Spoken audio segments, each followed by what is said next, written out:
We are back on live from Hong Kong. Victoria Park is where it's going down. Day one of the 2024 Hong Kong World Tour Final. We are halfway through.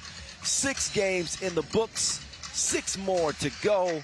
Perfect weather conditions, and what a way to cap an incredible 2024 season. So no time for bluffing. It's time to show your hands. Boss Rosendahl, a.k.a. The Mountain. I'm the voice of 3x3. If y'all got a chance to check out our little video we put on social media the other day, we made our picks, and neither one of us are feeling very confident in those picks at the moment. Yeah, that might change. We'll see. We'll see. But listen, the storyline of the day has been upsets. In every group we have seen the underdogs come out on top. That goes for Partizan's win over Ulaanbaatar. That speaks to Ulaanbaatar's win over Amsterdam. Princeton over Paris. Raudondvaris over Miami. It's been one of those days, man. It has been one of those days. That's the best way to sum it up. We're going to see how this day is going to end for Amsterdam, who, again, we mentioned, were held to 17 points in that loss to Ulaanbaatar. They're in a must-win situation. And even in the event of a 3-way tie, Boz, there might be some help. They do. They need the best result they can get after that loss to Ulaanbaatar. They're at 17 points, Ulaanbaatar at 19. But look, before that, they have to beat this team Riffa. And that hasn't happened that much this year. I think they've played each other 3 times, and 4 times, actually. 1 win for Amsterdam and 3 wins for Riffa. Last one, there was an Amsterdam win. That was without Donker playing for Riffa, though. Yeah, that changes things, obviously. Well, hey, listen, I said it earlier, boss, to throw the records and the head-to-heads out of the window. Those games aren't this stage.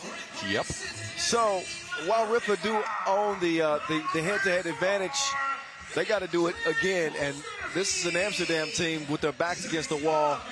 The scenario is a lot different. So we are playing under the lights, under the Magic Sky canopy, here on this Inleo flow from Victoria Park. We're getting our first look at Team Riffa. 22-17 record on the World Tour this year. They're good for just under 19 points per game. They allow 17. That is must-see TV to Bolt for Fort. Join in young VVO. Jonas Forts is third out. Fort's averaging just under 5 points per game. Still trying to find the rhythm and the chemistry with must-see TV.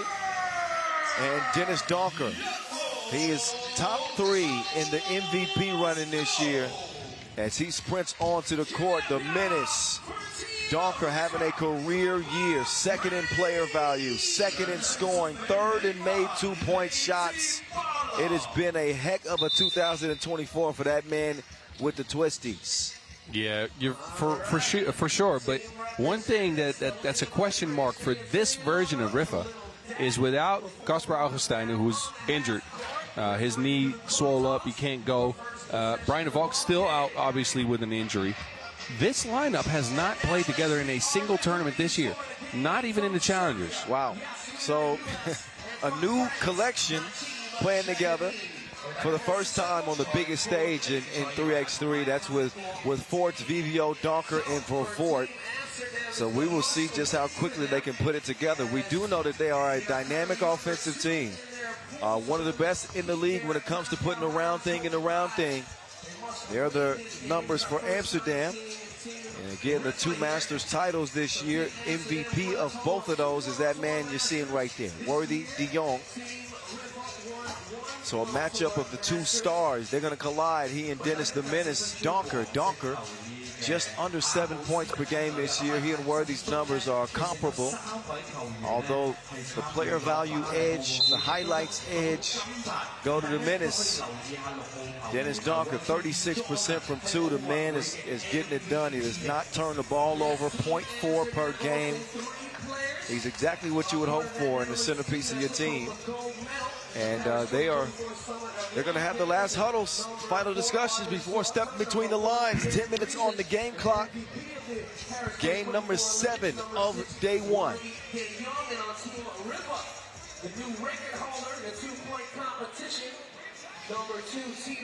Two officials in this one, Yasmina Uris and Najib Chajadi. And it is game time. Here we go. Action back underway from Hong Kong. This is the World Tour Final. And Brian Alberts with the cookie. Some extra hang time on the bucket. Vort being pestered. Got 2 top-level defenders in hot pursuit, and he nearly got it to go. It does not fall. So Vort up to the line for the first time. Must-see TV. Came on mid-season for this Riffa team. He's played in 8 events, become the secondary scorer, numbers-wise, 5.2 points per game. Not a bad year from 2-point range this year, 31%. And he gets the first bucket for his squad. Foul black. I'm curious to see how Riffa's defense at the rim is going to be. Again, Kasper Augustijn had 22 blocks on the season. Leader in blocks. Led the league, yeah. So they're going to have to adjust their defensive schemes. Well, for Amsterdam, they could not adjust the Ulaanbaatar's strategy in their opener. Maybe the biggest upset of the day, seeing the Mongolians win with a Steve Sir 2-piece as they held Amsterdam to 17 points. Amsterdam have to have a short memory and put that one behind them. Oh, crossover. Slaughter locked up. Throw away the key. VVO. Big Van Oostervik. Over to Vort. Vort. He'll miss that one. Late in the shot clock, no good. Both teams with a good defensive possession there, forcing a late second shot clock shot. Like Boz mentioned, Riffa without their centerpiece in the middle. Kasper Augustijn with a knee injury out for this one. That's going to be a foul. This is a Riffa team that shoot twos at a higher frequency than any other team in the field. Just over 51% of their possessions. You got to expect the 2 to go up. They hit the mark at about a 30% clip, so not bad. Worthy to the crib. So slick on that attack to the rack.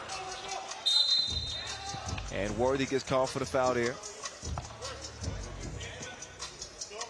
But these are the 2 stars when we talk about players in MVP contention. Donker, Worthy, Dr. Strange. Yep. And Worthy actually very pedestrian in that first game of the day, only 4 points. You're okay with Worthy scoring 6, but 4 is not going to get it done. Nope. Well, 1 ain't enough. He needs 2. Manslaughter with the knockdown from the right wing. Donker. Quick trigger, no good. Long whistle. And that foul is on Amsterdam. Pool C action. Amsterdam cannot lose. They were runners-up in the World Tour Final last year. Imagine. 3rd in the year before, too. Third the year prior. Imagine them not making it to day 2. That's your number 3 seed right there. This is the Netherlands who won a gold medal at the Olympics this year. I'm just saying, it's unthinkable. I couldn't imagine it, but that's what they're facing right now. Forts. They were calling. They thought it was a shot clock violation. Got to lock up. Forts gets another look this time, and that one will also roll off the 10. Worthy with the Wilson. He wants to operate. Never mind, he wants Drizzy to operate. Well, Vort crashes into Drizzy. Arvin comes back in. Dreesen gets a rest. Physical game early. 7 fouls in the first 2.5 minutes. Well, that was similar to the Ulaanbaatar game, right? They picked up a bunch of fouls earlier in that one. Amsterdam had like 4 fouls in the first 2 minutes. Yep. That does not behoove of them. Worthy, has he? Step back, tween, sidestep, one leg. No.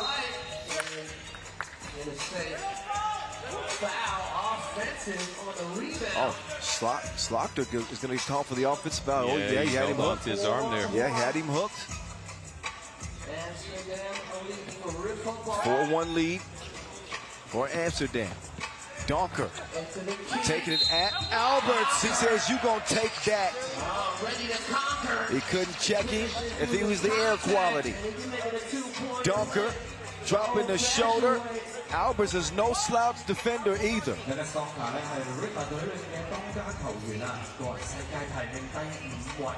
Dennis Donker in the midst of his best season as a 3x3 pro. 7 a game. And 2 strong at the free throw line. That was extremely rare. 90% to lead the league from the stripe. So you'd never see a free throw miss from Donker.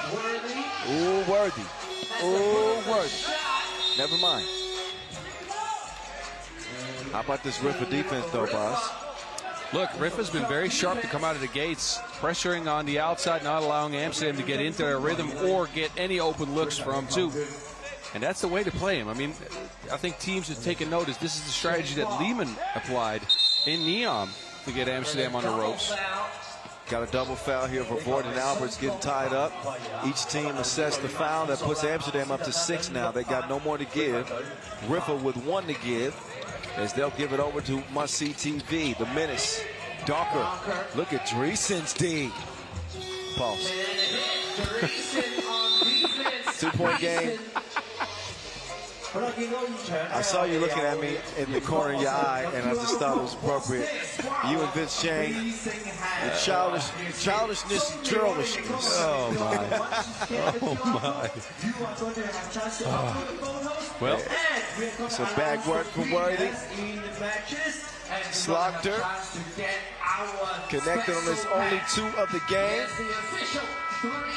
And Donker, able to get the score there, was not able to make that a 2-point play from the free throw miss. So we stayed 4-2, 4 now. Back to the action. Here we go. Worthy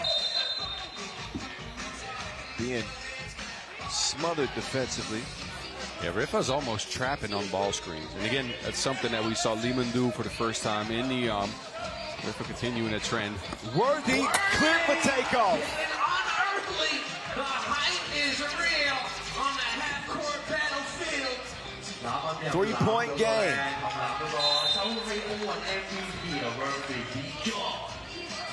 For good defense notwithstanding, Riffa's been a bit messy on offense.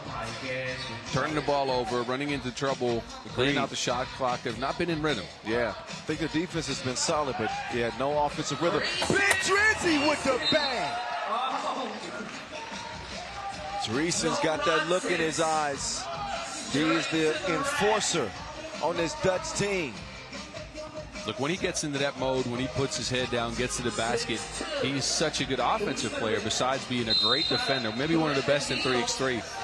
This is, as you might remember, him when he was playing in the Olympic finals. He was incredible in that game. He was wonderful to start a game with stuff like this. I think he had 6 points and Worthy had 7 in that Olympic gold medal game. I've seen him grow up before my eyes, and you've seen him a lot more than I have. Yep. I actually coached him way back when. I was the coach for the under-23 squad for 3x3 Netherlands. Went with them to the World Cup in Lanzhou, where I actually hopped on the mic with you for the first time. So, a lot of history there, but I've seen him grow from a defender only to more of an offensive weapon, both on the drive as well as a vertical option on pick and rolls. From a boy to a man. Second free throw. Flash. 4-6 after Revort's trip to the stripe. Brian Alberts doing his dance. You better get a hand up. You better. Donker now. I mean, for Ford, excuse me. Pass with precision. 8-5, Slaughter. Oh, that's definitely going to be a foul. And one. Dreesen gets it to go. And Amsterdam is looking real focused. They should. Their backs against the wall. A loss for Amsterdam would mean they're out of this competition. So here we are, just under 6 minutes left in this 10-minute sprint. Riffa picked up a 6th foul. That puts Dreesen on the line to shoot 1. Again, 38% from the free throw line this year, so the odds are not in his favor at the charity stripe. Amsterdam's defense starting to tighten up. Donker gets a look all up in his eye socket. 9-7. Alberts to Slaughter. They'll miss it right.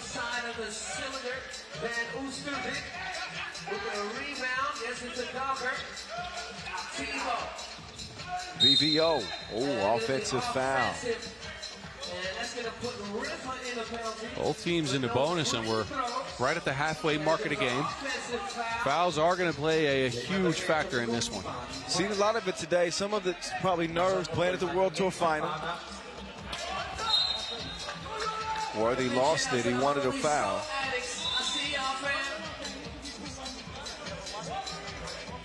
And he's also going to get a warning. It's really exciting match, and we know that there's lots of spectators outside the bench. So, 97. So it's time for us to come inside the court and join our Worthy and Donker up top. Worthy going over the screen. They'll switch now to Vervoort. Donker coming back around. He'll get it over to Vervoort. Vervoort drops it in. 9 up. Worthy. Spin move. Worthy. No. Slaughter had it poked away.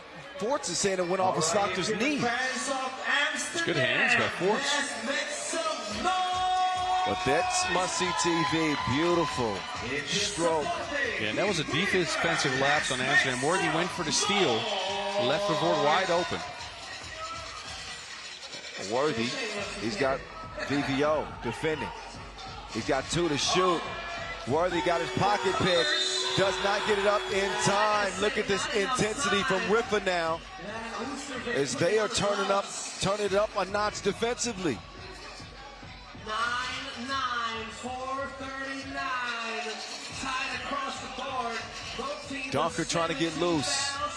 Such a quick first step. Nice find. Dumps it down to Forts for the bucket.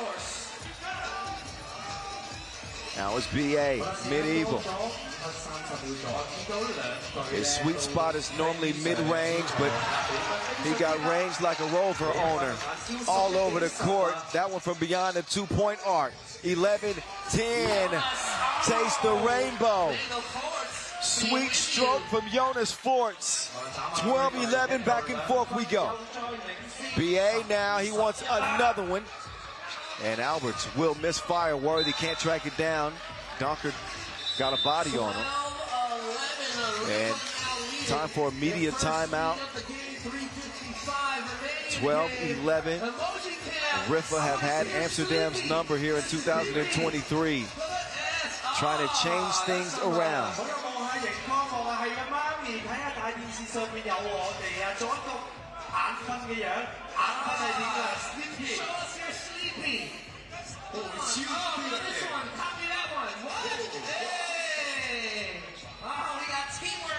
So Riffa, who finished 3rd on the tour standings this year, which earned them a $30K bonus.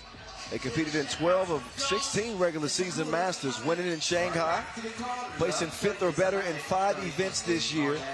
And of course, Amsterdam, one of 3 teams to win multiple Masters this year. Going at it here in Pool C. Here we go. Must-see TV. Gets it right back. Fort sets the screen. Got a whistle. Offensive foul. Offensive. Riffa up to 8. And we still got plenty of time left. 10 fouls put you in a double penalty. So just one more to give for Riffa before they are in the double penalty. Slaughter at the elbow. Slaughter from the left elbow. Worthy swings through. Wants to get it up top. Risky pass. Finds his target. That shot will not, however. Rolls out. Impressive defensive efforts from both of these teams. Tebow. A rare shot that is uncontested, and you're going to have to pay double. Double time. Must-see TV. VVO gets plowed over. Slaughter will get called for the offensive foul. Difference in the games right now is that Riffa has gotten a couple of uncontested looks, and they've been able to knock him down. Fords with a high arcing shot for Voort with two of his own.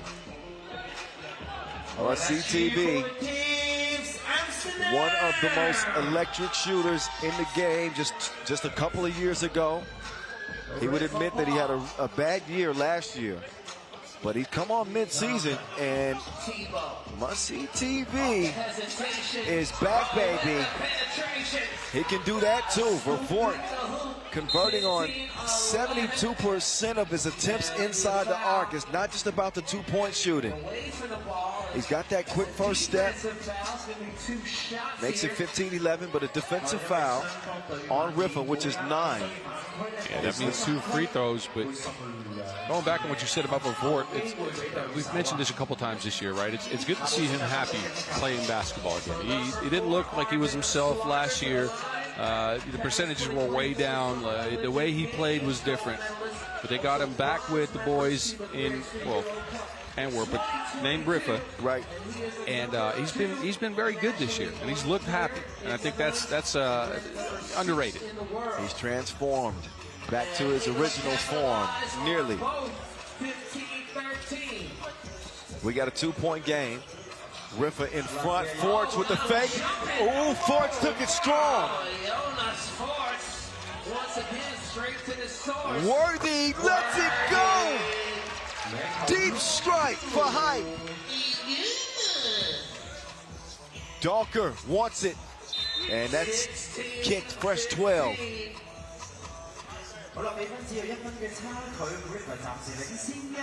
There's Forts with the fake and the tough lay. And then Worthy hit it from the land of plenty. Well, Voort no good. Worthy. Take him off the to-do list. Worthy with 3 straight now for Amsterdam. Damn. Dawker. He told Worthy get lost, and he listened.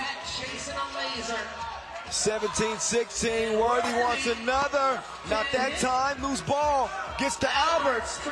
Mid-evil. No good that time. 2 minutes to go. Nobody home. Leave a message at the beat. Dreesen ties it up 17-all. Amsterdam's quarterfinal lives rest on the next 2 minutes. Dawker faded. Misses. Again, Amsterdam in a must-win situation after losing to Ulaanbaatar MMC Energy to start. Alberts to De Jong. Oh, De Jong. Air mails that one. $1:30 to go. For Voort will pass up on the 2 attempt. Dawker doesn't even want the cookie. He wants to breathe. For Voort, that's the look he wanted. Oh, my goodness. It's a long stretch here without a call or a sub. This break much needed for both teams. Oh, yeah, you can see Dawker is completely gassed. Timeout on the floor, minute 18. Deadlocked at 17-all. Here's the last score for Amsterdam, courtesy of Big Drizzy. Hey, what's up? Say hello.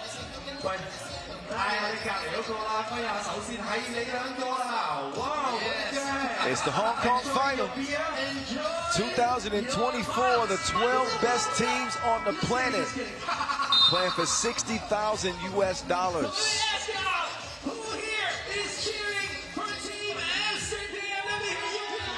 The main event of the season. Minute 18, back at it. Here we go.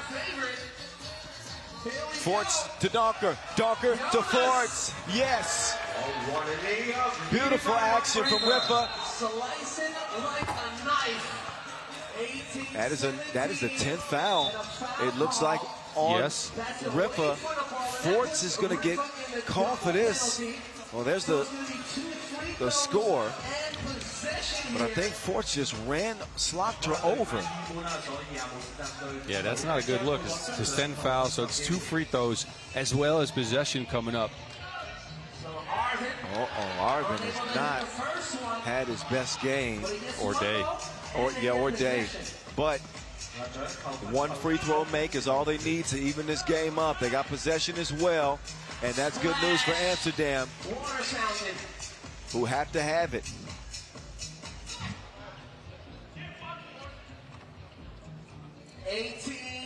They'll get it over to Brian Alberts. Medieval pulls up. Be not be smothered by Shalavinsky. Oh, we're back to this. Medieval. Yes. That pretty much meant, don't worry, I got us. For Vaughn from Antwerp. My God. Tie game. 20 apiece. Worthy. Oh, do you have to let it linger? Game.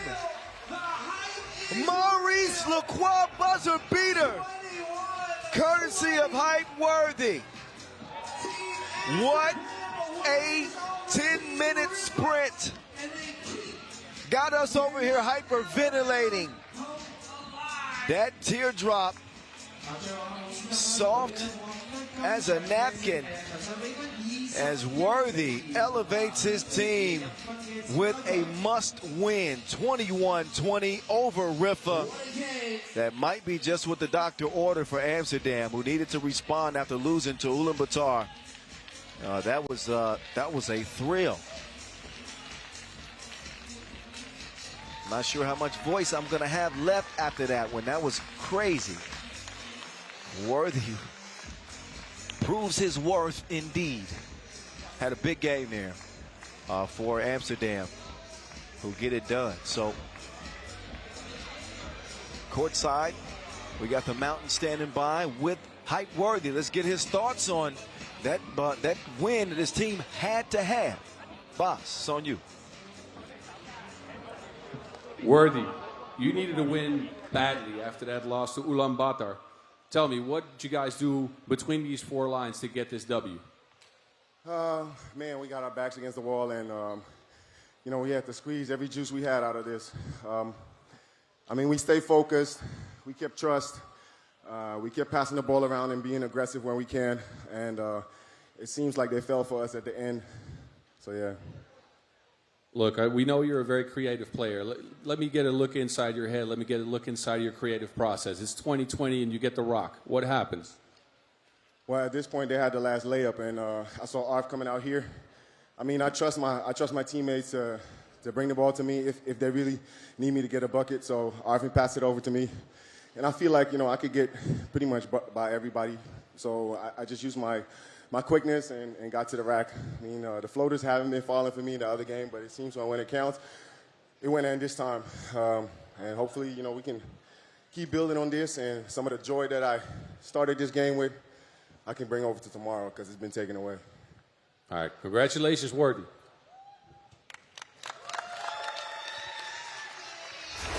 Well, Worthy with a very honest post-game interview. In that one, he knew his team needed him majorly. And you want to talk about some big shot making. It started with Brian Alberts. He hit a bomb from Tulane. And Worthy was going to work from the very start. He even put in overtime in this one. Amsterdam again win it by 1. And looks like at least they have a chance for us to hear the famous words, Amsterdam. Again, we'll see. One more game left in this group. And we'll see if it's going to be Ulaanbaatar or Riffa. That will decide it. Game number 7 in the books. We'll get to Pool D action up next. We got Paris, we got Vienna from here in Hong Kong.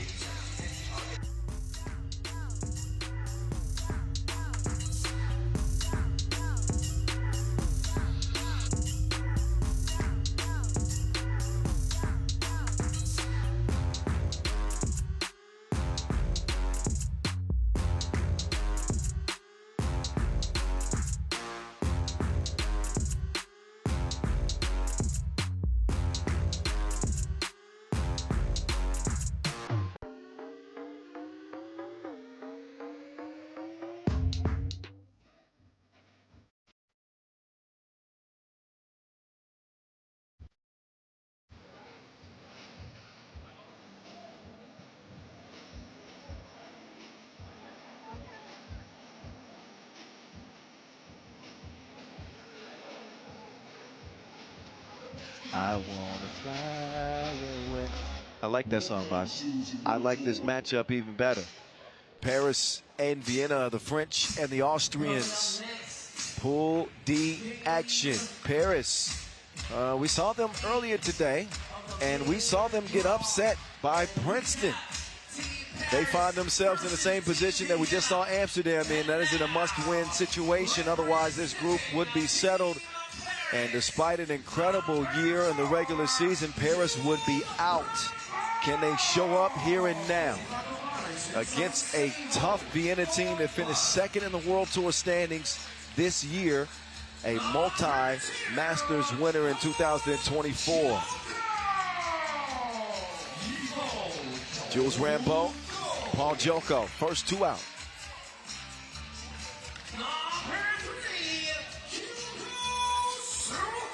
Look, this Paris team, in that loss that they sustained earlier against Princeton, they got 8 points out of Segela. That's actually what you can expect.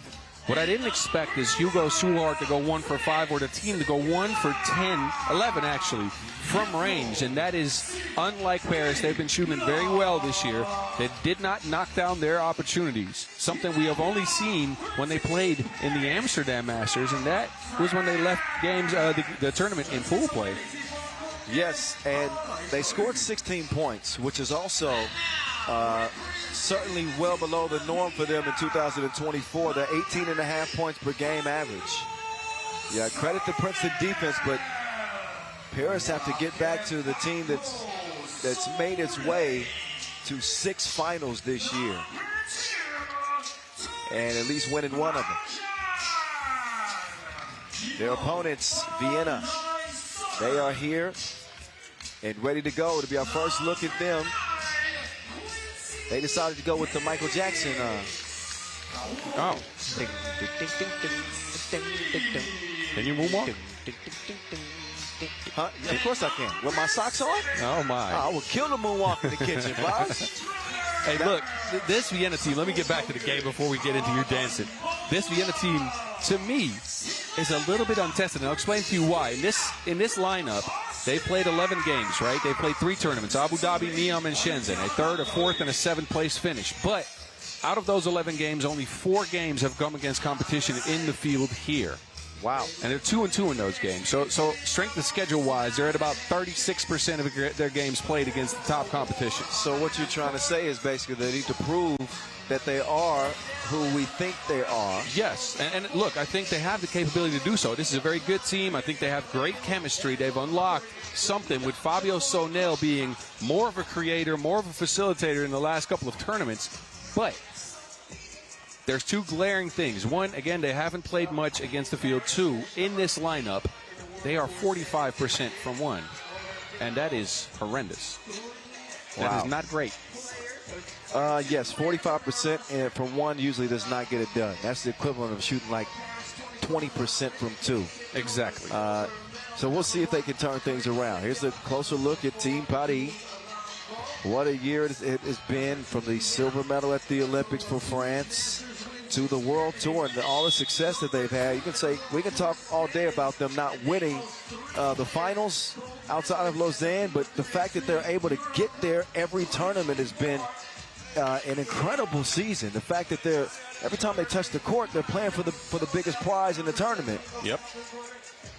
No, and look, credit to them. They've come into the came into the season preparing for the Olympics, and they shifted their attention to playing more on the pro circuit afterwards. Look, they played some before that, but they played a lot after that. They've been very, very good. They got over the hump once, but they have lost their first game, and we haven't seen them do that much. It was a 16-19 loss to Princeton. Now Paris are back out here against Vienna, and we are underway. Kyle Montgomery, a.k.a. The Voice. Boz Rosendahl, a.k.a. The Mountain. Suhart cannot get the layup attempt to go. Out to Kaltenbrunner, the team's leading scorer for Vienna this year. Kaltenbrunner will navigate his way through traffic and finds his way home.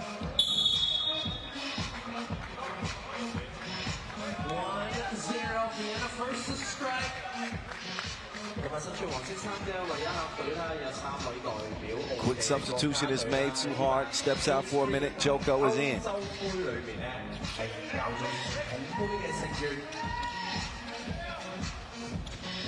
Joko. Pass Diggs with the quickness. On a beeline to the cup. Diggs now. Dribble drive. Step back. Gives it up to get it back. Diggs. Supposed to actually go in the other way. Yeah, that's the wrong side of the hoop. An inverted layup make. Segala no good. They'll let Kaltenbrunner orchestrate the offense. He decides to fire. Rambo with position on Diggs. Too big. Too strong. Kaltenbrunner. Oh yeah, he's going to draw the foul. Kaltenbrunner, second most drives of any player in the league this year. Trailing Dr. Strange. Actually, third most drives in the league this year. Scores on 60% of said drives and a 63% free throw shooter. There is your Europe Cup MVP here in 2024. Kaltenbrunner knocks it down, 2-2.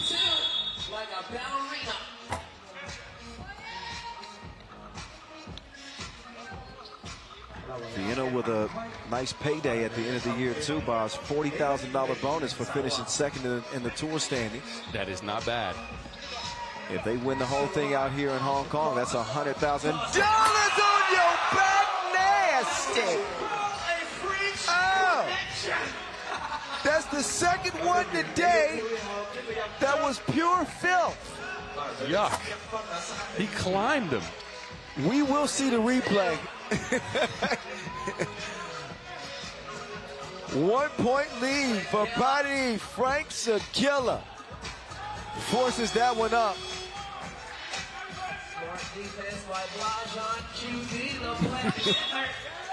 3-2 game. Show me the Segala dunk, please. Here is Frank Segala catching the oop and putting it on his back like a tramp stamp.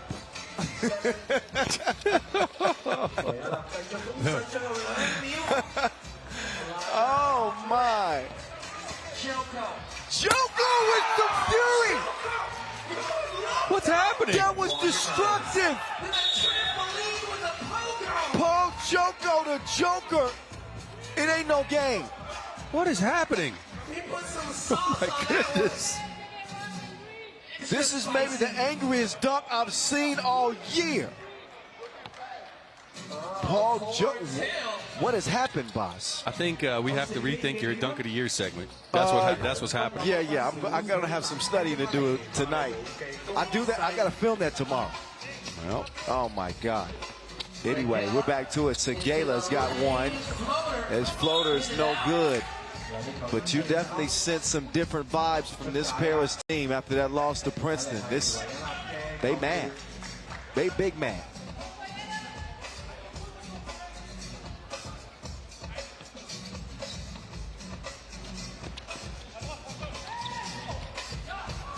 Fed inside, Tony Blazon. He receives the package, delivers. 1 point game. Kaltenbrunner saves it. Now they're at a disadvantage because that will leave that man wide open. Frank Segala's filling it for Badi.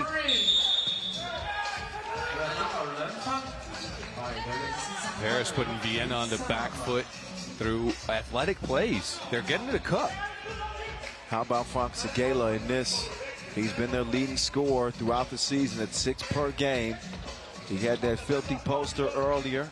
Knocks down the 2 there. It's a part of this 6-3 Paris lead. Suhard to the crib. And too strong.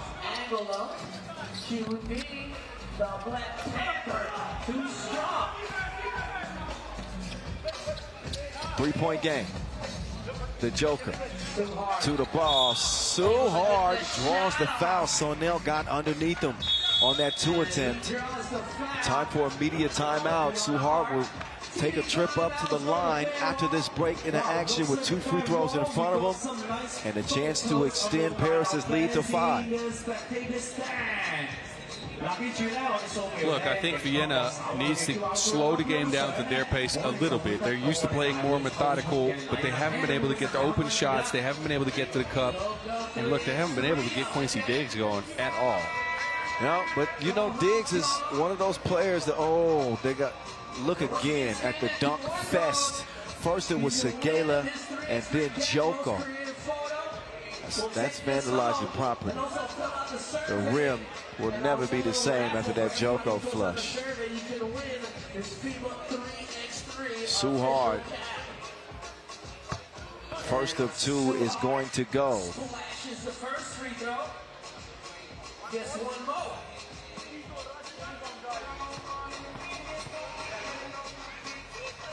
Hugo will indeed make it a 5-point game. 2 for 2 at the line. Fabio Sonel set the ball screen for Carlton Brunner. Carlton Brunner. No.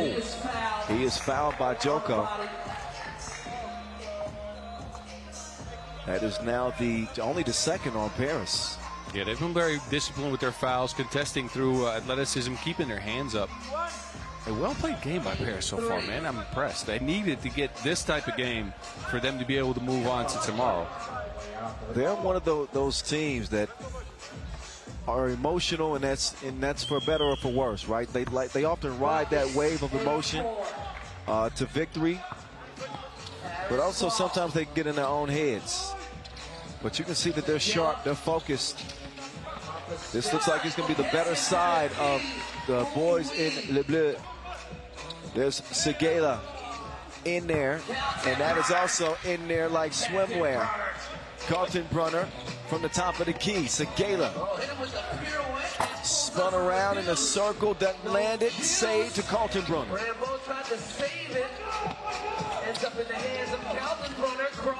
Look how low Carlton Brunner gets on those drives. And he's a wide body, he can move people, but you have to finish the shots if you want to contend in a game like this. Mr. Crib stays a 3-point game. Segala launches it again. This man is on fire. Diggs, get it out of here. Wow. Segala, he's feeling it. 13-6 from Segala is back. 13-6. It has been the Joker and Segala show for Paris, defensively and offensively.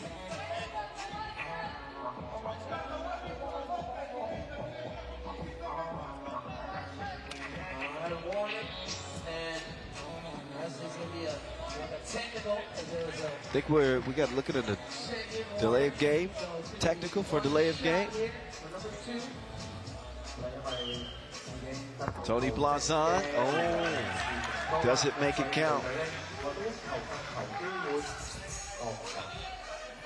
5:34 left on the game clock. 7-point lead for Paris. Vienna in possession of the Wilson.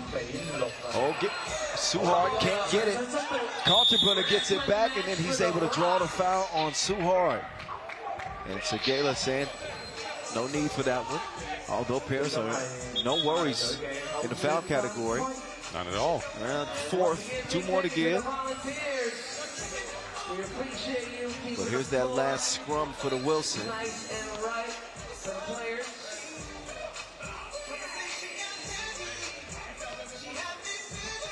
See, Suhar's got a heavily taped quad. Not sure if that's just from wear and tear or he's actually hurt. You don't have tape like that on for nothing. Must have tweaked it. Fabioso trying to defend Segala. Segala forces that up. Fabios. No. So now. Been off target in this one. Vienna with just 6 points and having some trouble defensively keeping Rambeau away from the glass. That's number 5 now on Vienna. Look, the Vienna team we're used to seeing is a good shooting team. They're not as good inside the arc, but they use their drives to get open looks. I think Paris has been very consistent in not rotating off of their shooters. They better get up on Joko. Maybe if they get too close, he might do. Oh, broad kick.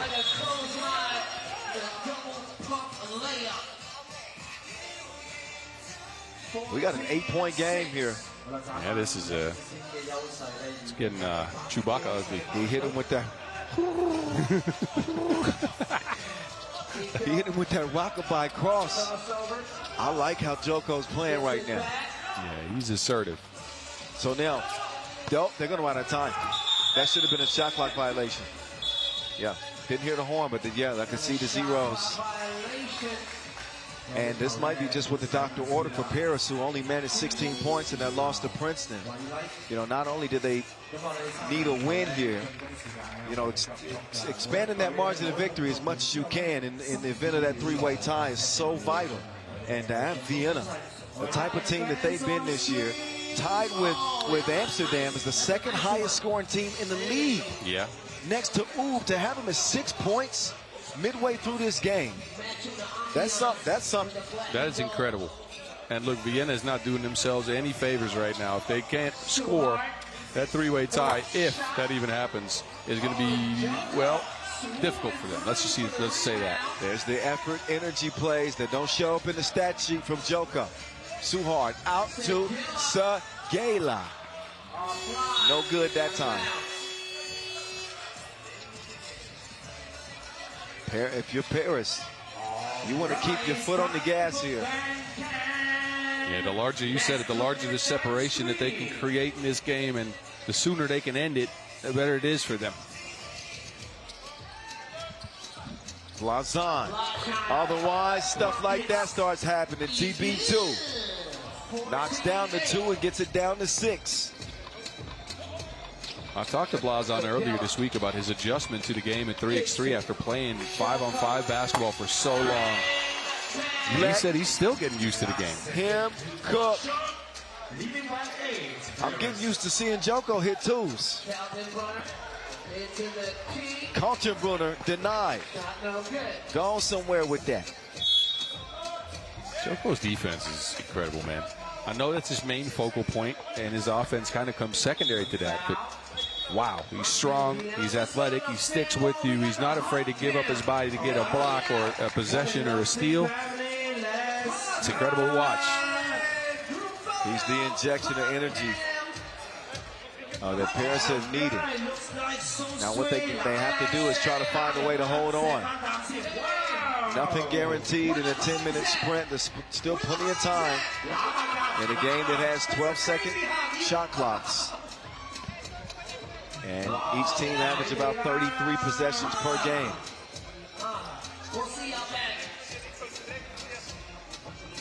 Here's how the score's gotten to be where it is now, 8-16. Suhard up top, Segela on the drive. Segela, offensive foul. I believe that was Rambo. We'll see again. Maybe Rambo. Maybe got a hold of Kaltenbrunner there. Diggs. Smooth layup. So now getting frisky with Rambo. We got Olympic silver medalists and European champions. Diggs. Sees an advantage on the inside. So now decides to run back outside with it. And Diggs can't can it. He's left alone, finishes with the layup. So Paris unable to get some transition offense going. They'll run some two-man game with Segela. Maybe settling too much for that 2 now. He was hot earlier. Yeah, they're settling for the 2, but they're also not getting as deliberate with their actions. They're not moving the ball from side to side. It's one pass ball screen, one pass ball screen. They need a little bit more than that. Diggs will get it down to 5. 2:20 to go. Segela letting another one go, and this is where, if I'm Paris, I think they settle for far too. Oh, that goes. They settled for far too many 2s. They thought they were safe. And yes. Look at this. It's a 2-possession game. Only 3 points separate them. It was 16-6. And Vienna now on a 6-zip run to get right back into this one. And it's because Paris let their foot off the gas. you can see Quincy Diggs imploring his teammates, giving them that belief that they can get this job done. Vienna have the most buzzer beaters in the league this year. They've got a knack for hitting those, those big shots late game, tied or down. Yes, and the majority of those shots have been, well, Quincy Diggs for one, but and he's Marathi. Marathi and Diggs. Well, Diggs has got 3, and I think Marathi has 1. Here we go. They'll get it to Joko. He runs into some tough defense from Tony Blazan. That leaves 3.7 seconds. We're under 2 minutes to go in this game. Paris were blowing the doors off of Vienna at first, but now things are beginning to turn. And you witnessing the best of the best here for the FIBA 3x3 World Tour Hong Kong Finals 2024. The Joker gives it up. Segala late in the shot clock. Too strong. Loose ball. Diggs. Oh, he gets a bump from Joko. That's foul number 6 on Paris as well. We're at the bonus with 1:50 to go. This is a ball game. Next defensive foul, right? 2 free throws. Paris's lead down to 3. Seemed like it was just a second ago. It was 16-8. Now Diggs with the red light, green light, pause and play. It's down to a 1-possession game now.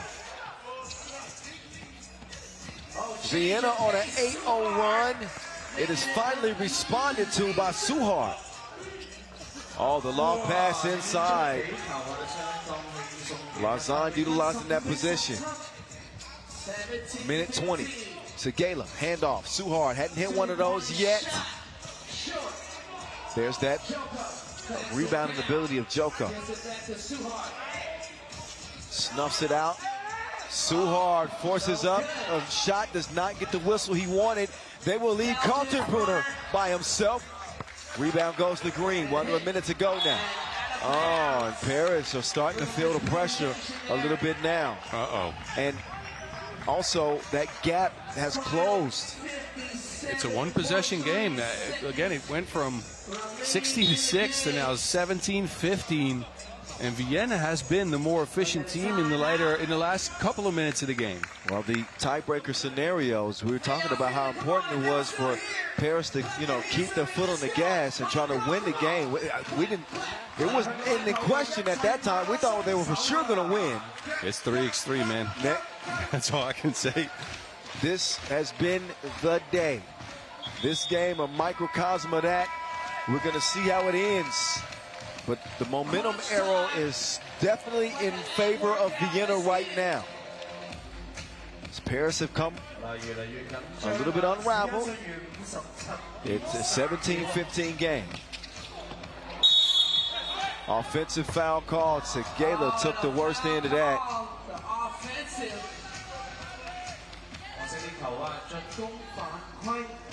Kaltenbrunner, you can see the contact there. 52 seconds officially left in this Pool D game. Cheers to the volunteers, Shay. Yeah. Team Paris ball. Frank Segala gets it back. They try to run some action to Rambo, but credit Kaltenbrunner for snuffing that out. He saw that coming a mile away. So now, look at the late whistle. That's going to be 2 free throws, and Fabioso, he can just tie it. He could tie the game up. This game is taking a U-turn. Yeah, man, this game is now tighter than your pants in high school. Baggy pants were in then, boss, for your information. Okay. Remember the throwback jerseys and the baggy pants? Thank you, sir. 17-15. He wasn't lying about that, though. The game is tight. So now, First free throw. It's getting even tighter.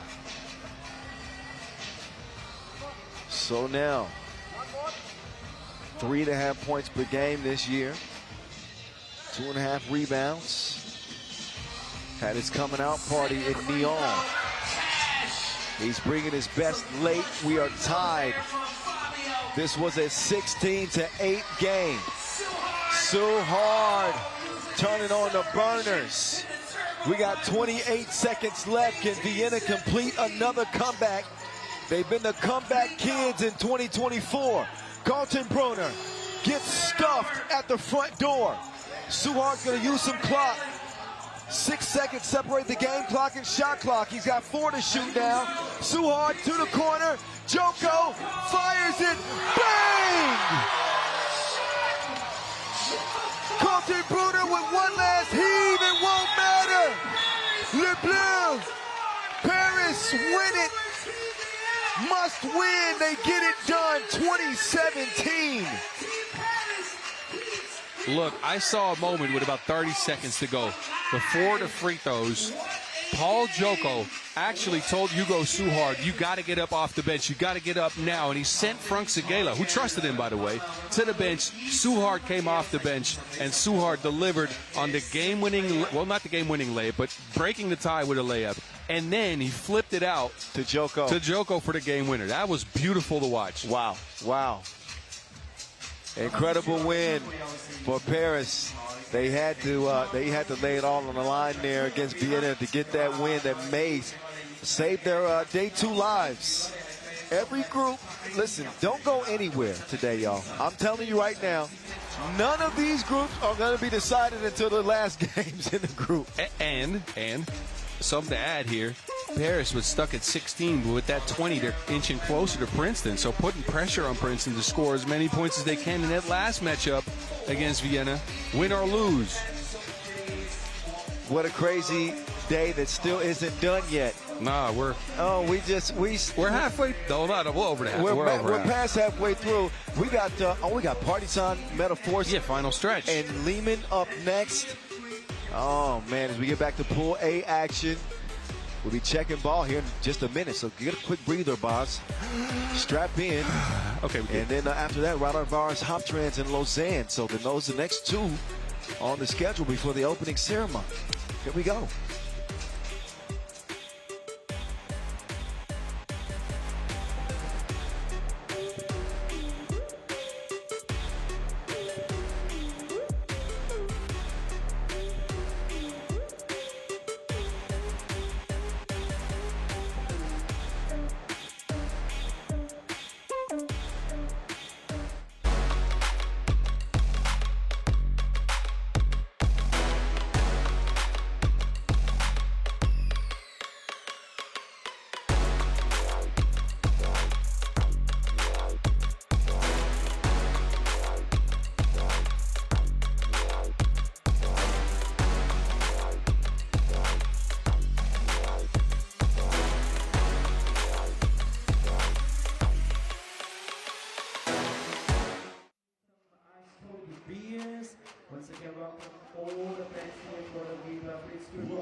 All right, here's those groups that I was telling you about. They are hotly contested, as you can see. Partizan Metaphors and both Ulaanbaatar have chances to potentially go undefeated. Raudondvaris, Hoptrans in the same boat, and Princeton. But I think that we're going to see a lot of 3-way tiebreakers by the end of business today. We're going to see potentially one here if Liman can pull off a win against their fellow Serbians, Partizan, who pulled off an upset W over Ulaanbaatar in E. Liman, by the way, they got blown out. Yeah. They managed 11 points against Ulaanbaatar earlier. So they're in a tough spot in terms of emerging from a 3-way tie simply because of that 11 points that they put out. So they got to get a win, and they got to win by a span of 11. They got to win by 11 because they cannot catch Ub anymore. So they have to win by 11 to be able to break through. Ub is through nonetheless. It doesn't matter what happens here. So Ube is safe. Ube is safe. Because if they don't win by 11, they're not through, and that means even on a Liman win, if the score is tight, it's going to be Partizan and Ube going through. But look, wonderful game for Partizan in that win over Ube, and it was this guy right here. Stefan Milivojevic, the gladiator, who came through, hit 4 of 5 twos on his way to 11 points. Including the game winner. Milivojevic was incredible. We've been talking about him as a rising star in 3x3. And when he goes in gladiator mode, forget about it. That's exactly what we saw in that game against Ube. Liman hoping to get some work from their young players as well. Alexis Stojanovic. They need some production out of him, and he got the potential to do it. Let me tell you who they need some production from, really, though. Because Stojanovic, yes, he can give you some points, but you know who didn't score in their first game? Kojic? Yes. No points. Leading scorer in the league this year. He was held to 3 shots. Wow. He missed 1 from mid-range and 2 from the outside. Only two key assists for him as well, and 1 turnover. Just not a great game for Stefan Kojic, and we've seen him be brilliant. Yes. They're going to need everything he has and more to be able to get this one. Stefan Kojic, the scoring champion in the league this year, 7 points per game. As Bozis mentioned, held scoreless in that loss to Ube, who have provided the blueprint for other teams. Pretty much take Kojic away, force everybody else to beat you, and live with the results. I can imagine that Partizan will probably take that same approach in this game. I would be shocked if Kojic didn't score a single point again, though. I mean, I don't think that's ever going to happen again. No. That's not. He's too good for that. The man is a brilliant offensive player. He's a system onto himself. Again, leads the league in 2-point shots and key assists. That tells you something. When he doesn't shoot, he drives. When he drives, he probably kicks it or finds a rolling man to the basket. You're right. He's an unselfish player. Now, he takes a high volume of shots, but I think that's just how his team functions. There's Chef Koya right there. You can see his points per game. That's 7.2 in a sprint to 21 points. You're talking about a player that's responsible for over a third of what this team scores at 18 points a game. So that's how vital he is to this Liman team, or trying to win their second World Tour final title. That dream might be deferred if they don't pull off a big win against Partizan here again by 10. And who put their chips on him? I don't know. I wouldn't even. It was for production value. Okay. All right. No, but listen, I'm sticking with my pick. They could win this one by 10. 11. Oh, okay, 11. Hey, get in. We'll find out here and now. The voice in the mountain here with you. Stojanovic drives. Give me those. Torpizza with the thievery.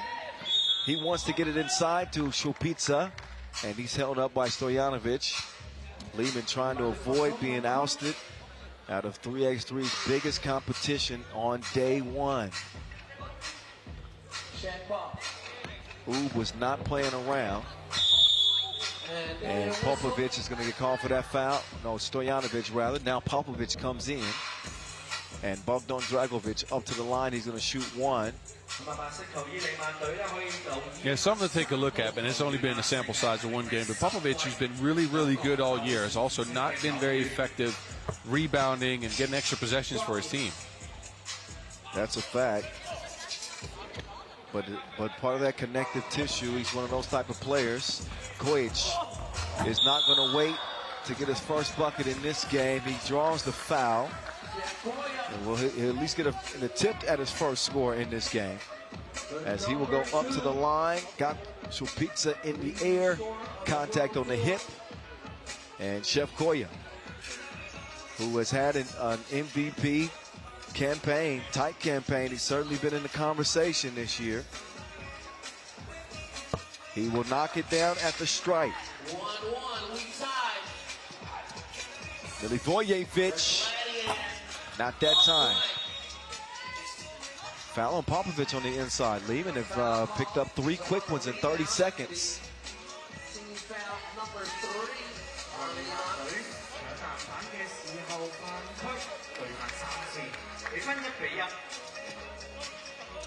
The Gladiator over to the Dragon. Šupica sets the screen. They'll try to get it down to Šupica. And Bonds, that's 4 fouls, man.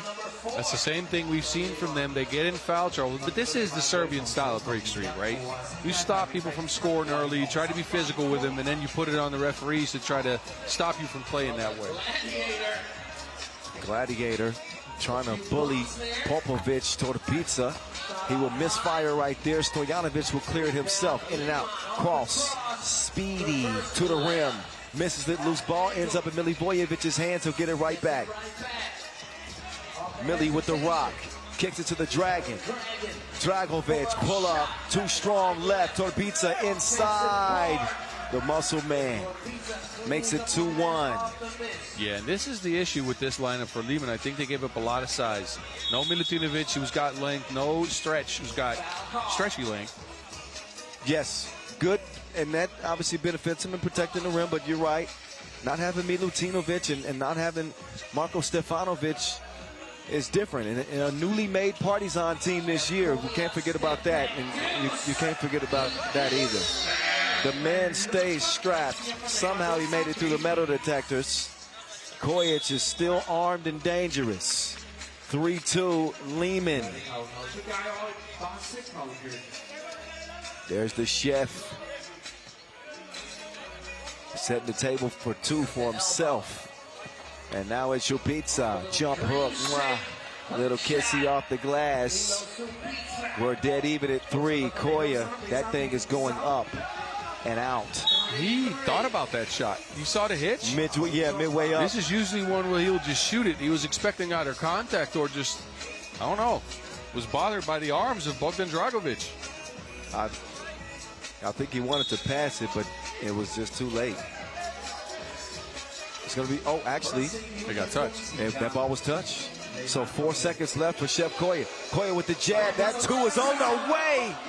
Shreds the threads. Let him cook. Chef Koya. Hit him with a 2-piece.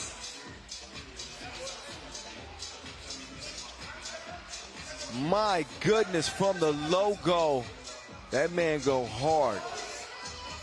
2-point lead for Liman and an offensive foul. Partizan cannot crumble under the stage. This is, this is an opportunity to show some of that growth on Partizan's team. The carryovers from last year, Milivojevic and Torbica.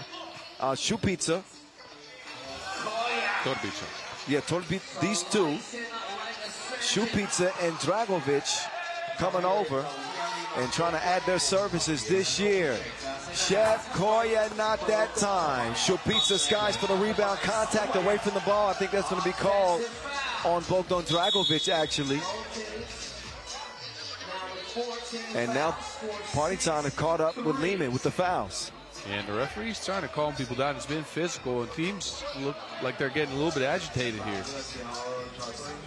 But look, Partizan even have a chance, if they win, obviously, to be the #1 seed out of Pool A. They need 20 points, right? And even if they need, if they win, they're #1 seed. That's it. But if they score 20 and lose, they're still the #1 seed. He's still the #1 shooter on the court right now. Chef Koya got the burners turned all the way up. He got the crock pot out, the skillets, his seasoning salt,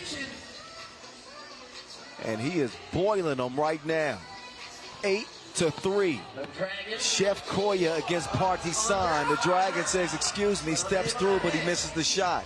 Stojanovic now, left wing. He got the Gladiator standing in front of him. Pocket pass. Another one. Beautiful display of sharing.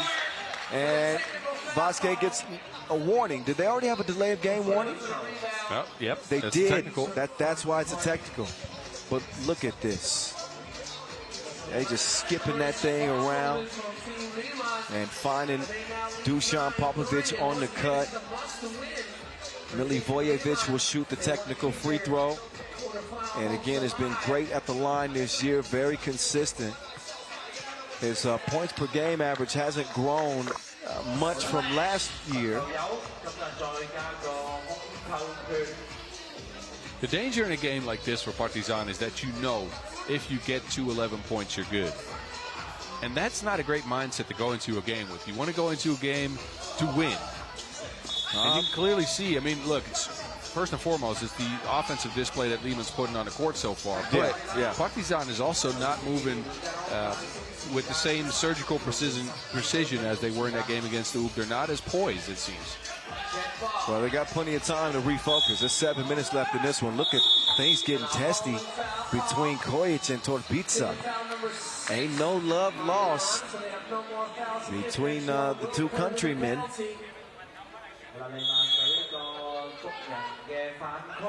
Again, this is the World Tour final from Hong Kong 2024. The Mountain, Boz Rosendahl, and I'm Kyle Montgomery, a.k.a. the voice of 3x3. And we've been hollering and screaming all day, Boz. Obviously, we still got a handful of games left. We've seen people get absolutely dunked on. Oh, well, yes. We've seen game winners. No OT yet. No. But it's been going on since the QD yesterday. Look, I think as far as level, and as expected, this is, if not the best, one of the best tournaments of the year. I think the Masters in Abu Dhabi was up there for me. But I think this one might be better. Oh, no, this is the World Tour final, Boz. Nothing compares. Oh, you're right. Šupica, big boy. Big boy. 9-5. Šupica bringing the heat.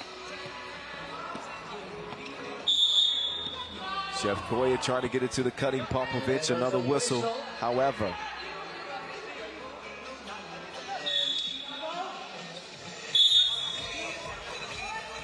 Did you see they are sending Kojic to one side only? I think they're sending him to his left hand because they know, and again, these teams know each other very well, but they know he doesn't like to dribble that way. And you know, we have to look at the stats and see the splits on his percentage from the right wing versus the left wing and top of the key and see where he's probably most consistent at. They might have access to that data. Maybe that's what they're using. I think either they might have access to that data or they just know from repetition in practice. That helps too. Torbica. Milivojevic, look at this defense from Stojanovic. Chef Koya inside. What a tip out from Vasquez. That's a tough shot. He gonna hit it anyway. Stojanovic got Liman stoked. 6-point lead. Make that a 5-point game. Quick answer inside from Torbica. Chef Koya reaching in his bag. Let's see what trick he has next. Oh, he'll feed Vasquez, the manimal, inside. Oh, that is not smart. Šupica. That's not a smart foul. Vasic went in there, tried to knock the ball out, but clearly a lot of contact, and this means a bucket and 2 free throws for Šupica. That's foul number 8. Šupamito. That is the 8th. So, yes, 2 free throws coming up for Milo Šupica. I think Šupica in 2 years will be top 3 big man in the league. He has all the tools. He's probably the most athletic big guy in the league. He's got broad shoulders. He's got a little bit of touch. Big boy, high ceiling, young. Milo Šupica of Team Partizan. Rattled the first one in. Second one, that touches nothing, but you know what? Lead for Liman is down to 3. They fake it to Kojic. They use him as a decoy that time, and the veteran Vasic with a savvy move makes it a 2-possession game. And Partizan is 2 points away from that mark that they got to get to. Make that 1 point away as the jump hook goes for the Dragon. Chef Koya, not that time. Stojanovic, yes. Cleans up the mess. Number 6. Timeout on the floor. Kojic is going to get a warning. He is steaming. Technical. Oh, he just got hit with the tech? Yep, and it's foul number 9 on Liman, and Milivojevic has his team advancing in his hands right now. They scored his 11th point. Liman can't get to him anymore. Uh-oh. Well, he delays it, but for Kojic, you don't need that play. You don't need that technical. I can understand the frustration, but at this point in the game, I think obviously they know the next bucket for Partizan is gonna do it because Ub is already in. That's an offensive foul, so I guess the only hope for Liman, Boz, is to go on a 7-0 run. They need a 7-0 run. Yeah, that's it. It's a 7-0 run or nothing for Liman to keep their hopes alive to make it to day 2. They go back to their OG play, too. They're going to go to Koya. 2-man game. He will up fake, pull it. Ricochets off, loose ball, Partizan. That's number 10. That is 10, and that is a double penalty. And that almost certainly spells the end for Liman. Boz's pick to win it all. Really? It took you 2 seconds, 3 seconds. I was looking at something else. Really? We can go back to the poker video. It's all good. You want some water? I said it, and yeah, there it is, Boz. Partizan virtually on into the knockout rounds with that bucket. So now for them, they're just fighting to get the 1 seed from Ub. A win would get him there, and I think 20 points would get him there. Yes, a win makes them 2-0. Liman, however, I mean, they obviously can still win this game, but it won't get them to the quarterfinals. Stojanovic. And now Pizza. How good has he been in this game for Partizan, keeping them alive? Their magic number was 11. They've already hit that. And Stojanovic, can you believe that? My goodness. The degree of difficulty on that fall away was crazy. I think we're going to see a lot more from Stojanovic in the upcoming years. I like what I've seen from him this season. He's got grit. He's got grit. He's tough. Really scrappy defender. Yes. And 23 years old. Milivojevic and Torbica. Torbica, the fake. Rebound. The Gladiator takes his time. Pizza, what a tip, man. 4 minutes to play. Liman closing in potentially in a win that will be for naught for them. 11 points scored in that loss to Ub, and that's what spelled disaster from them for them. 11 seconds remaining in the game. And there goes a whistle. 6th foul on Partizan now. 6 on Partizan. They got no more fouls to get. Liman ball. Kojic. He'll open the possession. Longtime teammate Vasic. He will attack, no. Kojic gets a hand up. It don't matter. He put it all up in his facial region. And that is the Gladiator getting Partizan within 1. They want to win here, though. Oh, the Gladiator. That time short. Loose ball gets to Torbica. Goes down on the ground to get it. It's the Dragon. Fires and misses. 3.5 to go. Down to the block. Down in the basement now. Vasquez decides to come back upstairs. That ball up, released, and off. Koya has gone cold.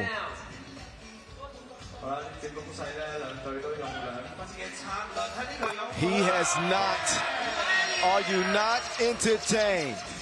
The Gladiator puts Partizan in front by 1. He's having a hell of a day 1.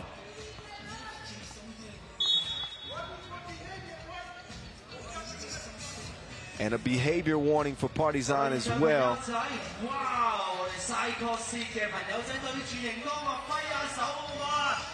But you're looking at a star on the rise. The Gladiator, Stefan Milivojevic and Partizan, who were down early. Liman, who had a 6-point lead, I believe, at one point. Yes, a 6-point lead. And things changed drastically. They let their frustration overcome them some. Partizan stayed the course, and for now they lead it. Well, this is what we've expected Milivojevic, this step to take, maybe earlier in the year. And actually didn't perform as bad as that earlier in the year, but his averages didn't go up. Over the last few tournaments, though, steadily his averages have been rising. He's been knocking down more twos. And he's been getting to his spots. And Torbica's played a lot better, too. You're right. Oh, look at the putback, man. He is all over the glass like reflections. It is Milos Supica again with another follow right at the rim. It's got to be 3 or 4 for him in this game alone. 19-18, Partizan, the Gravediggers. Yeah. Looking to, I've already written the obituary for Liman. Oh, Stojanovic, that drop from orbit. An absolute comet. And he gets the steal. Inside, Vasquez. Have some of that. Liman get the win. But they get the win, and they keep Partizan to 19, which means Ub now is in first place in Pool A. So Ub at 1-1 will get first place in the group. Liman will not advance, even with the win, because Partizan outscored them in a 3-way tie. So you'll see those heads hanging a little bit. Liman not playing on here at this 2024 World Tour Final. Credit to Partizan and shout out to Ub, the 2-time defending champs, who will represent Group A in the quarterfinals tomorrow. So, as always, we have highlights for you to enjoy. Started off good for Liman, made us think that they might be able to pull away and get that win by 11 points, possibly. Chef Koya was certainly cooking, but then the food went cold, and that's when Partizan heated things up. So again, enjoy the highlights while we get set up for our next contest, which will feature Raudondvaris and Lausanne before our opening ceremony here in Hong Kong. Don't move a muscle. We're just moments away from our next game.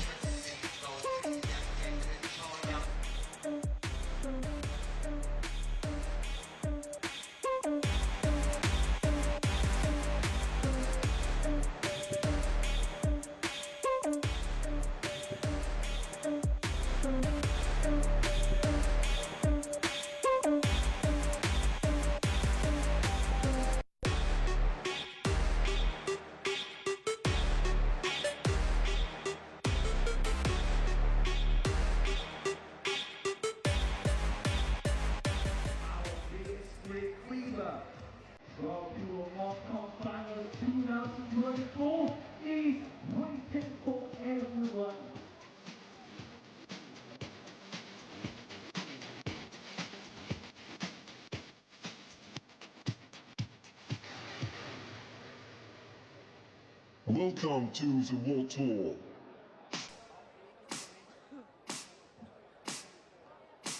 Coming up next, main draw, game 10. All right, this is main draw, game number 10. Take your picks. Raudondvaris, Hoptrans, and Lausanne faces to go with the names you will see hit the court here. Lausanne losing to Miami. Raudondvaris, Hoptrans not suffering that same fate. What did their numbers look like in that win over Miami? Oh, you got another stat pull. I got him. Look, you want to take a guess at how many points Jagus had? He had at least 10. Will he make that 15? Huh. 15, 9 to 10 from 1-point range, 3 of 5 from long range, a player value of 21.5. 8 highlights, 3 rebounds, and Valdez Jagus was in full Evel Knievel mode. My goodness. That is Vinguez crazy. didn't score. Ujupas didn't score. That is crazy. And let me add to that. Kupis, 6 points, 9 rebounds, 5 highlights. Triple five. A triple five. So only 2 players really did something. On offense, that is. Credits to Ujupas and Minguelas on playing some defense for sure, but it was a two-headed monster. That's a resounding triple five for Kumpis. And that game from Evaldas Jalkas is one of the best individual performances of the entire year. Yes. I think Nico Kaltenbrunner had 14 or so in at the Europe Cup in a game, but my goodness. Yeah, to do it at this stage, especially without your big guy in the middle, needing somebody to step up and take over. I'm sorry. I think Evo Knievel is going to have to be the most underrated player. To have the ability to score 15 points in the game, you're special. You're a special player. And it's time to start giving that man his flowers. He is the real deal. You're right. You're right about that. And look, Lausanne, again, they're in a must-win situation, right? They lost to Miami 21-16. They may need to make up some ground as far as points. They need to beat this Raudondvaris team by 6, I think. And I'll get back on that after I looked at the standings. They need to win by 6 because they can't catch Miami anymore. Okay, so Miami's in a similar situation as Ub. Close, yes. I mean, there's a scenario in which they're still out. Well, I'll get to that. Okay. But, again, Lausanne's best shot and only shot here is to get with this Raudondvaris Hoptrans squad, beat them 21-15, and then they get through. In that first game against Miami, they did get 6 points out of Wilson and Ulaanbaatar, and Wilson did it very efficiently, so I don't think he shot enough. 4 or 5 from 1, 1 or 2 from long range. A lot of shots from Martinez from the outset. It didn't go. Ulaanbaatar 1 of 4 from range. That's not what we want to see. So I'd say your best tactic here is to try to get Wilson in a setup for good shots. There's the star of the hour, Evaldas Jalkas, who averaged 10 points a game last weekend. We thought that was good. He says, no, you ain't seen nothing yet. Evo Knievel upped it to 15 in game number 1 today. So he is target number 1 for Lausanne to find a way to stop. As you get a look at King West Motini, 4.5 points per game this year. The longtime Swiss legend. He's second in total rebounds this year. 5.4 points per game this season to go with a 4.5 rebounds per game. So King West, again, one of the top rebounders in the field for the second consecutive year, maybe even third or fourth. I don't go as far back as that as far as stats. Certainly last year, I think he won the rebounding crown. And look, he's still a great shot contester, but we have seen him challenged a couple of times over the last few weeks. Let's be honest here. Yes, the King's throne is being challenged by people from different kingdoms, I guess. He got to prove it every game, and I don't think he's in jeopardy. Well, maybe. Kumpis is here. So let's just see what happens. One thing he won't stop doing, he's fearless. He's going to contest every shot. It happens. When you're a shot blocker, it happens. Anyway, game on. Raudondvaris, Lausanne from Hong Kong. Raphael Wilson, no. Flight mode, flies in. Scoops the rebound. Now he wants to set up shop for Carlos Martinez defending. Kumpis making his move, but Jalgas is called for the offensive foul while setting the screen. No Aurelius Pukelis, the Lithuanian who had a child recently, did not make the trip. So Raudondvaris has had to adjust, and we got a glimpse of this team's potential without Pukelis in Shenzhen. And that's what I was talking about, being encouraged about what they can do as long as they got Evo Knievel now. Hell, Pukelis wasn't even scoring 15 a game. Look, I mean, they did it in Shenzhen on the back of hot shooting, right? 41% from 2. Now they just had Evo Knievel take over the game. He just went bananas, man. 15 points. 9 to 10 from inside the arc. With the way he got those points is ridiculous, because he will drive on you, put his back on you a little bit, and kind of flip that shot over your head. Tough shots. Tough shots. There's not like uncontested layups in there. It's all of them created shots out of his own action. Tough shots over the top of a defender. And the 2 is falling. The 2 is falling for him. For him. The rest of the team didn't hit any. They don't have to as long as he's going to score 15. Anyway, it is wireless. Wilson sneaking through the defense. Finds himself alone and gets the opening score of the game for the Swiss. Gilles Martin not available for this one. Also no Marco Liman, a longtime member of this Lausanne team, but they do have Malik Ulaanbaatar. You can see Gilles over there watching from the sideline.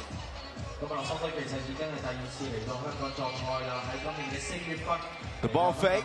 Montagny attacks the rack. It's the king. Jalgis pump the jam. Martinez flotation device activated. 3-2 Uzi. Fires a blank. Kumpis. Kumpis goes down.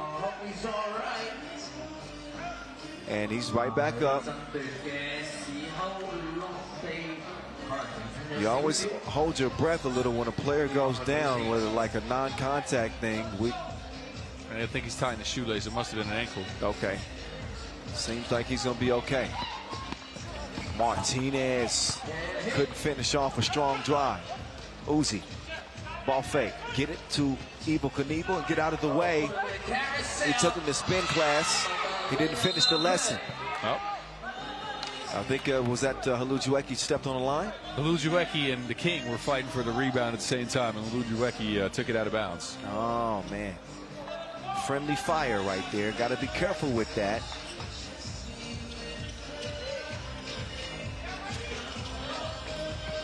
Now it's Jalgis kicking it out.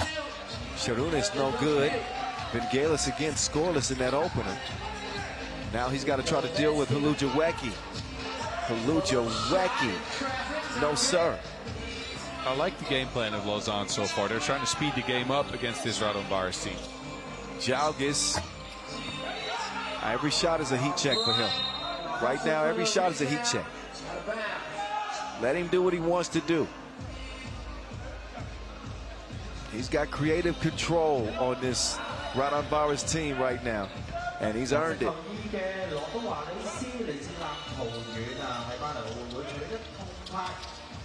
Ujupis lets it go long. He has not had the stroke, and Jalgis can't convert it on the inside. Jalgis has not been the same player in the first few minutes of this game. Well, think about how much they're asking him. For them to win, he's had to be a double-digit scorer. They got to get more from Ujupis, and they certainly got to get something from Vingelis. Yep. I don't think that, Jalgis is not going to be able to continue at this rate, I wouldn't think. No, but you're missing your biggest and best screener, and that is going to give them a lot less space to work with. Look, as much as I like Jalgis, as much as I like Ujupis, who's now functioning as a screener as well, they're not the big body screens that Bukala sets that usually get Vingelis open at the free throw stripe. Fall away. Wilson. Round thing in the round thing. We got a 4-1 game as a result.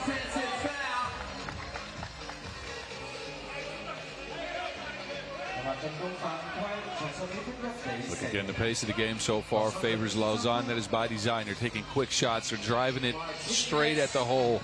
Not getting as much result as you would think because Martinez has missed all of his shots there, but he's forcing the action a little bit. I understand he's trying to be aggressive, but those shots aren't coming easy on the inside. Jalgis has fouled Ulaanbaatar, not giving up any ground. So time for a TV timeout. 4-1 game, Lausanne.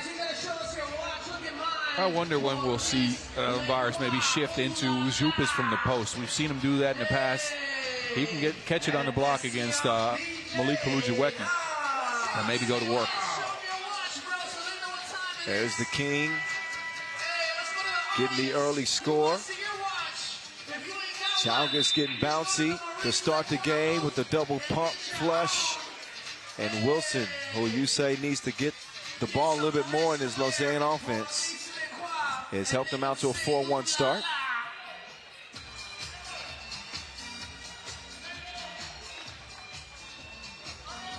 Uzi and flight mode. Share to Wilson. He gives it up. Evel Knievel shaking loose. Ooh, charge. Great play from Ulaanbaatar. Hala sacrificing his body. Knew Jalgis was coming, and the momentum carried him right through Hala. That's great. That's a great play. Giving up your body to get your team in possession. Oh, Ulaanbaatar, yes. He travels.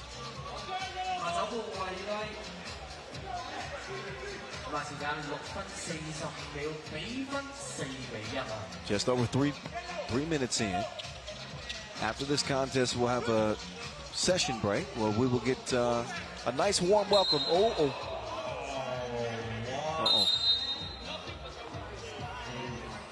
Jalgis, I guess he had that ball smacked back in his face. Ulaanbaatar didn't intend to do. That's a poke. That is a poke.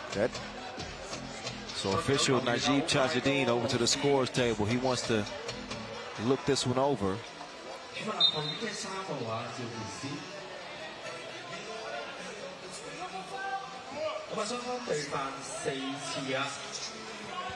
So nothing will be upgraded. We will play on. Vangelis, mid-range. That's his spot, and that's where they need to get him. That right above the free throw stripe. Why not draw him up some more action? Oh, yeah. Aggressive attack there from Montenegro. That'll force the 5th foul of Raudondvaris. Kupis is out. Ujupis is in. Ujupis. Martinez. Montenegro wants it. They give it to the king. He can't land it. Sharunas will find Jalgis on the cut. Low score so far. 7 points combined between these two. As we have eclipsed 4 minutes in this one. Wireless Wilson, not that time. Wes is there to clean up the mess. And let me remind you that this. The king said no. Let me remind you of the fact that scoring this one. Stick a look at this. Swipes that like a credit card? Is that what you say? Look, I'm just trying it here. If you're going to deliver it, deliver with confidence. No, I couldn't get to it. Anyway, what I was going to say is that a question? Nah, that was terrible. I'll admit something that I did, but that was not good. But look, I think what you got to take into account here, score does not matter in this game. In the sense that they don't have to get to 21. Raudondvaris needs a win, then they win the pool. Lausanne needs to win by 6, and then they're in. And that's it. Those are the stakes. The mountain said it, so mark it down. Martinez finally gets one to go. And got some young lady in the crowd very happy. That must be a special lady. On the jump hook. See the cheering section over there? Yeah. There's good Jalgis.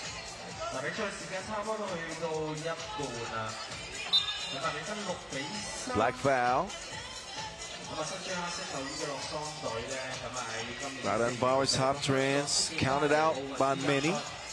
Not considered a favorite simply by not having Aurelius Bukelis on the team. They're starting to change some opinions, especially with their opener. Obviously trailing by 3 here, but the fake, the patience, steps through. Evel Knievel getting back to it.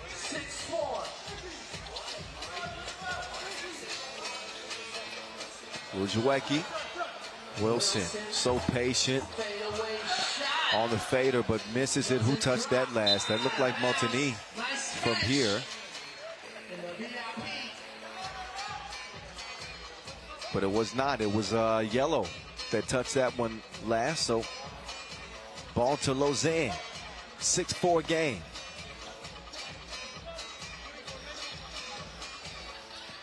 Imhala runs around the baseline, back into the paint, jab step, pulls up, sells it. He banks it in.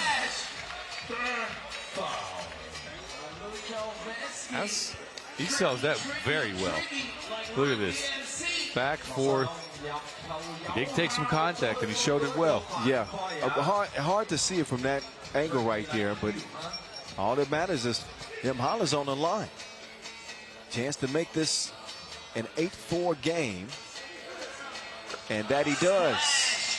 And completes the 2-point play. Vangelis, not the best at creating this shot off the dribble, right? No. He's more of a catch. He's a system shooter. He can do it, but he's better at catch and shoot outside and mainly those mid-ranges. If he creates, those mid-ranges are still a good spot, but I haven't seen him create a good look from 2 yet. Look, going back on the score, I mean, it does matter a little bit. I mean, I was going from both these teams. For Miami, Raudondvaris, if they score 20 and lose, then Miami's still out. 8-6. Actually, never mind. Then Lausanne is out. It's a difficult calculation here. Boz, make up your mind. They're making it so difficult You're on us, confusing Kyle. me. No, I'm playing. They're making it so Boz, difficult on us today. There's Wireless Wilson. That's the magic number. Virtually now Lausanne is in. They get 10. They get the 6 difference with Raudondvaris. Their difference right now in points total is 5. Okay, but they have to maintain this. Yes, but staying virtually they're in. Kupis fouled Martinez off balance there. Yeah, Miami, who wrapped up with 40 points, their work is done for the day. Raudondvaris Hoptrans can make it very simple.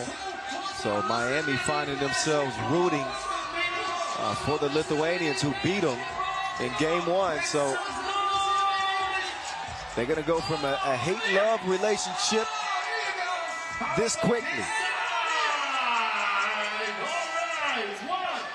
They might have some yellow flags waving in the room. Yeah, I think they might. Some terrible towels. Some terrible towels. No, They're black use and yellow. those. No, They're black and yellow. Never mind. I think the color for Nebraska is red. It should be, yeah. Yeah. Anyway, we know who they cheered for. They said, go Raudondvaris. They got some work to do. 6-point deficit with under 4 to go. Great feed, better finish. Evo Knievel.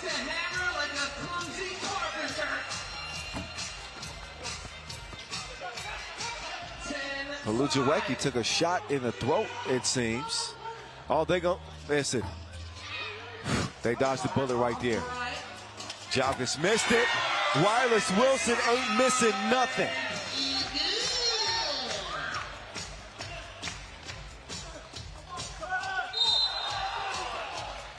And there goes 2 free throws. That's the 7th foul on Lausanne.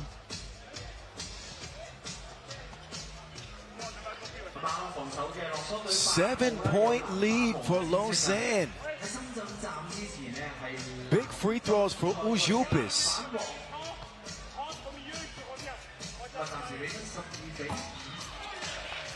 So if it's not Jalgis that's scoring, it doesn't seem like anybody else is able to contribute. Not even at the free throw line. Ulaanbaatar splits a pair. But Raudondvaris need every bucket they can get.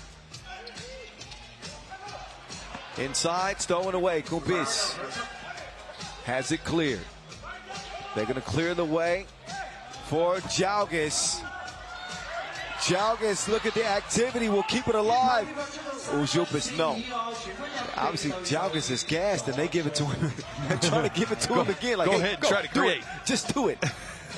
So, that's such a tough spot to be in. Get the after man jumping some 4 help. times and trying to get a layup, and then it's throw it right back to you. Like, go ahead. Man, Can I get some oxygen, please? the man just needs some help. Well, that helps. Down to a 5-point difference. Up top, Ulaanbaatar missed it left. Montani with the board over Vangelis. Martinez all net, all wet. And it's back up to a 7-point difference. 2.5 to go. Ulaanbaatar making the move. Throws it in the feet of Jalgis. Jalgis to Vangelis. He lets it go and it's right back down. Vangelis is woken up. He's hitting from 2 and from 1 now. That's a good sign for Raudondvaris. And that is, on the other end, Martinez waking up as well. Martinez has had 2-1, 3 points in a row for Martinez and Vangelis. Now Jalgis, you got to be careful, okay? You know, the 3-second back to the bucket violation. And he's so gassed, he barely got a hand up. They got to let, somebody else has got to take control on this offensive possession. Jalgis cannot get the ball. He's out of the play, you can see. He's done, but he doesn't want to take a seat. He stays on the pitch. Vingelis goes and sits down. They keep him on. He's too important. That's admirable. I actually like that. But if it gets to a point to where you're hurting your team by staying out there, agreed. That I don't agree with. So fully agreed. Ojup is back up to the line, and the struggles from the charity stripe continue.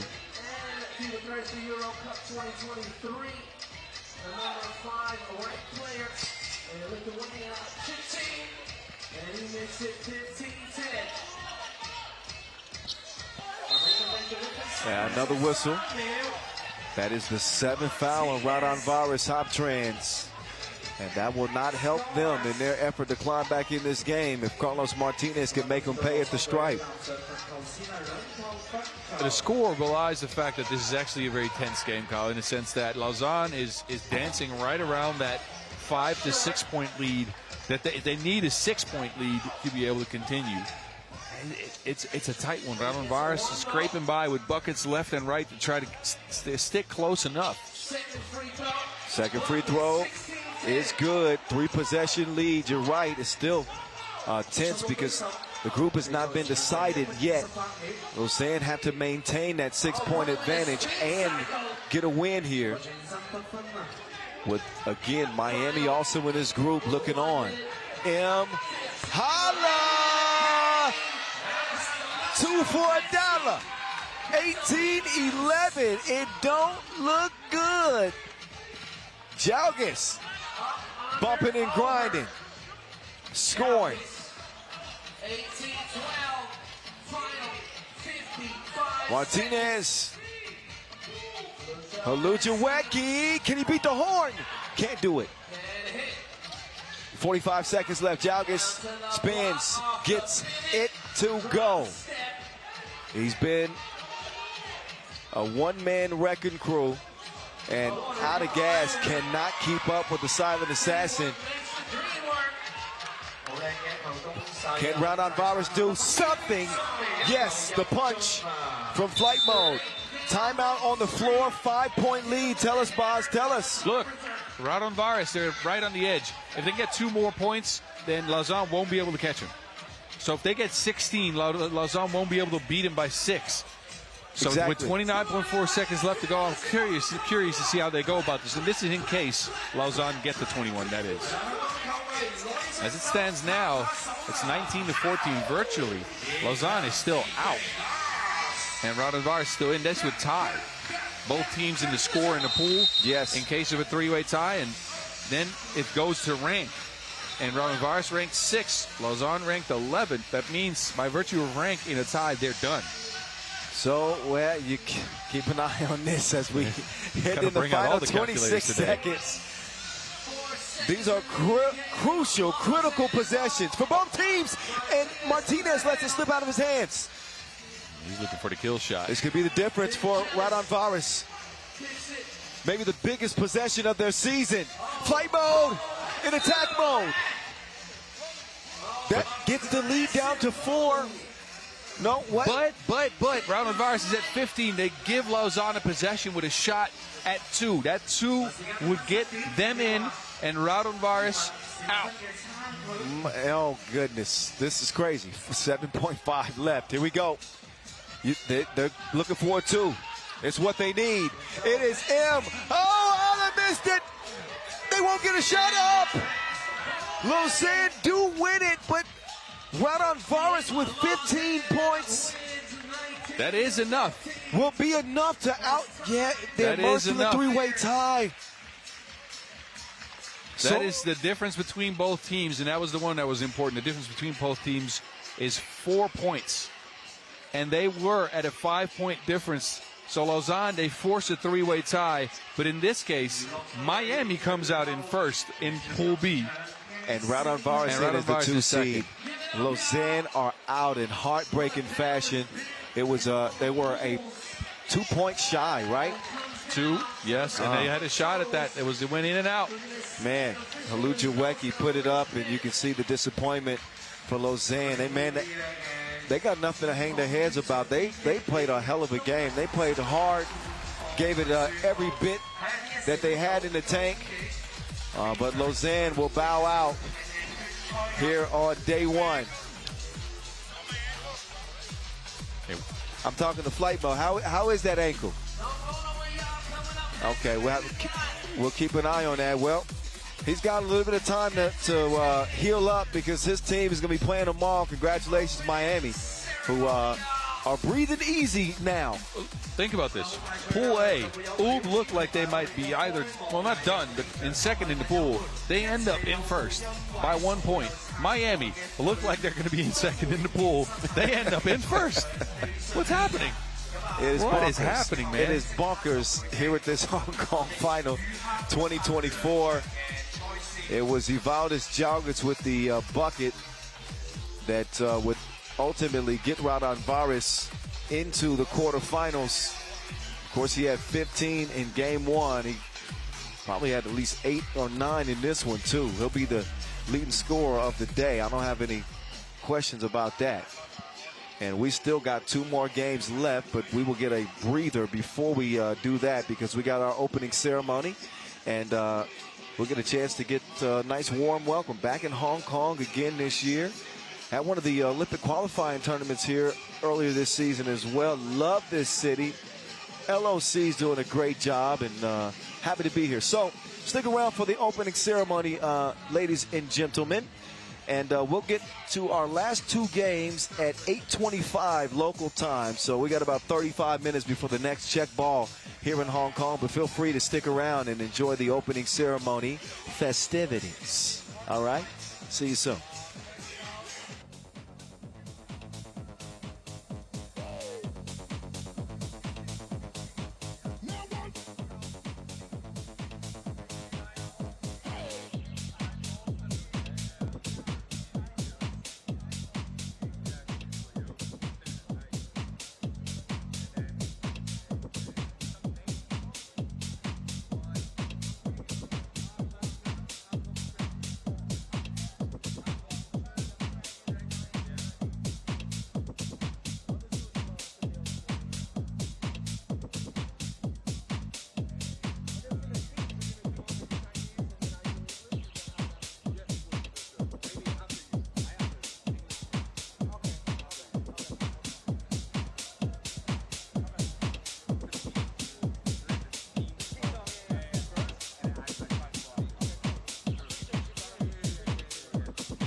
歡迎大家嚟臨 FIBA 3x3香港年中賽2024開幕典禮啊！我係今日嘅廣東話司儀 Elson 何振賢，好高興喺呢度同大家見面。Ladies and gentlemen, welcome to the opening ceremony of the FIBA 3x3 Hong Kong Final 2024. I'm MC Noah Lazarus, aka 3x3 The Hype, one of your MCs for today, and it's a pleasure to be here with you all.嗱，FIBA 3x3香港年中賽2024咧，好高興成為一項 M 品牌認可嘅活動啊！咁協助提升香港作為亞洲體育盛事之都嘅形象啦，獲大型體育活動事務委員會頒發嘅 M 品牌，標誌住咧緊張、精彩、刺激嘅大型體育活動。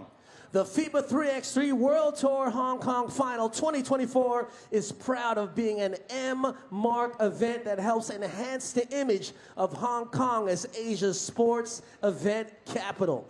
The M-Mark awarded by the Major Sports Events Committee, symbolizing intense, spectacular, and signature events in the territory sports calendar. 嗱，承接住過往嘅成功啦，咁香港今年呢係首次成為 FIBA 3x3職業球季嘅終點站啊！咁舉辦 FIBA 3x3香港年中賽，賽事嘅規模啦，同埋獎金啦都得到全面嘅升級。14支咧嘅世界頂級嘅球隊齊聚維園，爭奪超過港幣180萬元嘅總獎金，以及係年度總冠軍嘅頭銜。Building on past successes, Hong Kong is hosting the final event of the FIBA 3x3 World Tour 2024 for the first time. The scale of this event and the prize money have been significantly upgraded. 14 of the world's top teams have gathered here in Victoria Park to compete for a total prize pool of over 1.8 million Hong Kong dollars and the title of World Tour Finals champion. 咁而今年呢，我哋 FIBA 3x3香港年中賽2024好榮幸可以同咧長洲太平清醮值理會合作啦，咁將長洲獨有嘅文化特色咧咁帶到嚟我哋會場呢一度啊，包括 3x3 Village 啦嘅迷你嘅包餐，同埋我哋大會聯成嘅平安包，連同長洲獨有嘅飄色表演啊！而今年嚟到現場嘅4台飄色，分別係嚟自長洲嘅興隆街街坊會以及長洲大新街街坊會嘅。And this year we are delighted to collaborate with the Chuang Chau Bond Festival Committee. We're bringing Chuang Chau's unique cultural elements right here to our venue, including a few mini bun towers in the 3x3 Village, specially designed for FIBA 3x3 Ping On Buns, and of course, Chung Chau's signature Pew Sick Parade. The 4 Pew Sick floats joining us today are from Cheng Chau Hing Lung Street Kai Fung Association and Chuang Chau Tai Sun Street Kai Fung Association. Let's give a big round of applause to welcome the Pew Sick Parade teams from Cheng Chau. 我哋即刻以熱烈掌聲歡迎嚟自長洲嘅飄色表演隊伍進場。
Dragon and Lion dance team to bring you this exciting performance. Ha Kwok Chung Dragon and Lion dance team is a leading professional performance group in the international Lion and Dragon dance community. With a rich history spanning over a century, their art has been passed down through 4 generations. They have also achieved the distinguished honor of winning the World Championship 11 times. Let's welcome the Lion Dance Team！ 即刻有請我哋嘅舞獅團進場。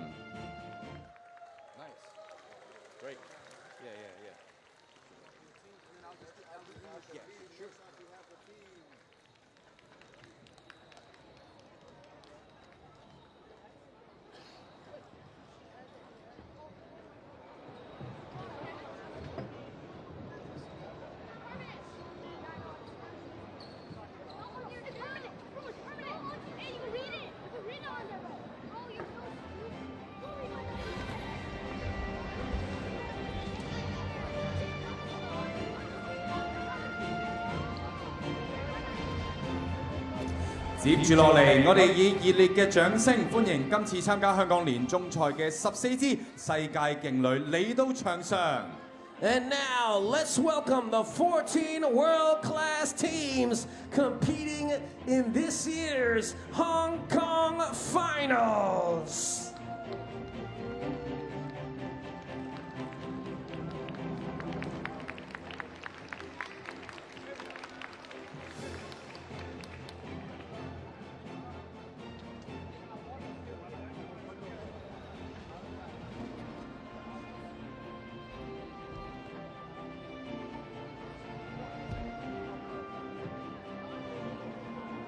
Hong Kong from Hong Kong, China. 嚟自中國香港嘅 Team Hong Kong。Puishan and E.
Lausanne from Switzerland.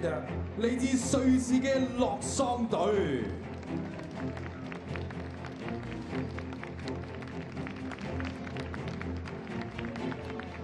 Ulaanbaatar MMC Energy from Mongolia.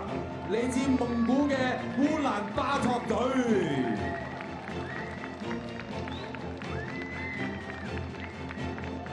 Partizan Metaforce from Serbia. 嚟自塞爾維亞嘅帕迪遜隊。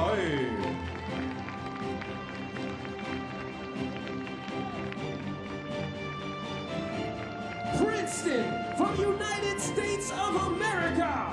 嚟自美國普林斯頓隊。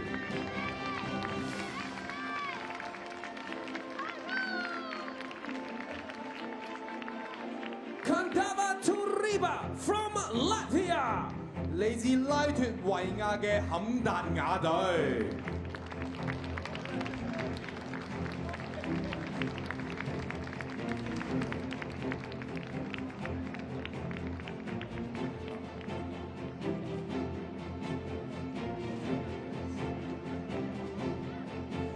好，最後我哋有請今日嘅主禮嘉賓嚟到球場上。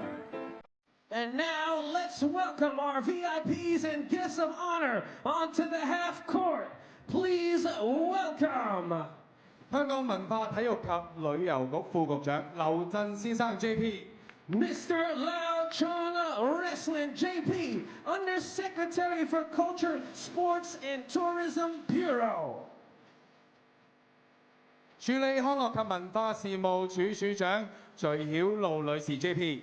Miss Chui Hu Lo, Winnie Acting Director of Leisure and Cultural Services。 FIBA 3x3董事總經理 Mr. Alex Sanchez。 Mr. Alex Sanchez, FIBA 3x3 Managing Director。 仲有 FIBA 3x3香港年終賽2024賽事籌委會主席黃耀健先生。 Mr. Kenny Wong, Chairman of FIBA 3x3 World Tour Hong Kong Final Organizing Committee。 今日我哋都邀請咗長洲太平清醮值理會嘅代表嚟到我哋現場。 Mr. Yong Chi Ming, SBS MH Hong Kong Chung Chau Bun Festival Committee Chairman。 有長洲太平清醮值理會主席翁志明先生。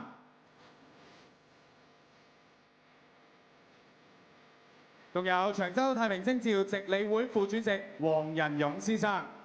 Mr. Wang Yan-yong, Hong Kong Chung Chau Bun Festival Committee Vice Chairman。 以及長洲太平清醮值理會副主席黃輝文先生。 Mr. Wang Fai-man, Hong Kong Chung Chau Bun Festival Committee Vice Chairman。 我哋首先邀請咁多位嘅嘉賓同埋球隊嚟同我哋嘅飄色同埋舞獅嘅表演隊伍一齊影一張大合照。 And now we'd like to invite all our VIP guests and teams, along with our Pusick and Lion dance performers, to take a group photo. Please look at the photographer and smile. 最緊要咧，望住啦我哋大會嘅攝影師，同埋俾多啲笑容啊！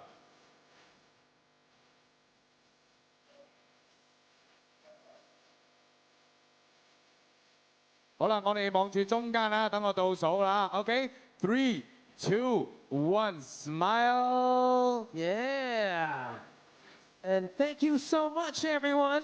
OK, one more. We One more photo. 喺上邊啊。We look upstairs. We got the photographers there. OK, 3, 2, 1, smile. Yes. Shay, thank you.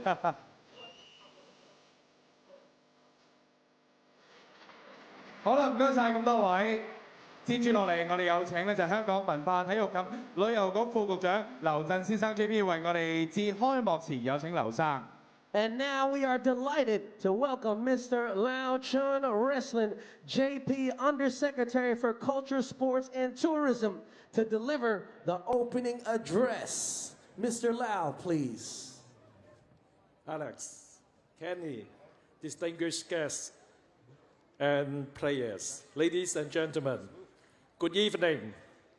It is my great pleasure to join you here at the FIBA 3x3 World Tour, Hong Kong Final 2024.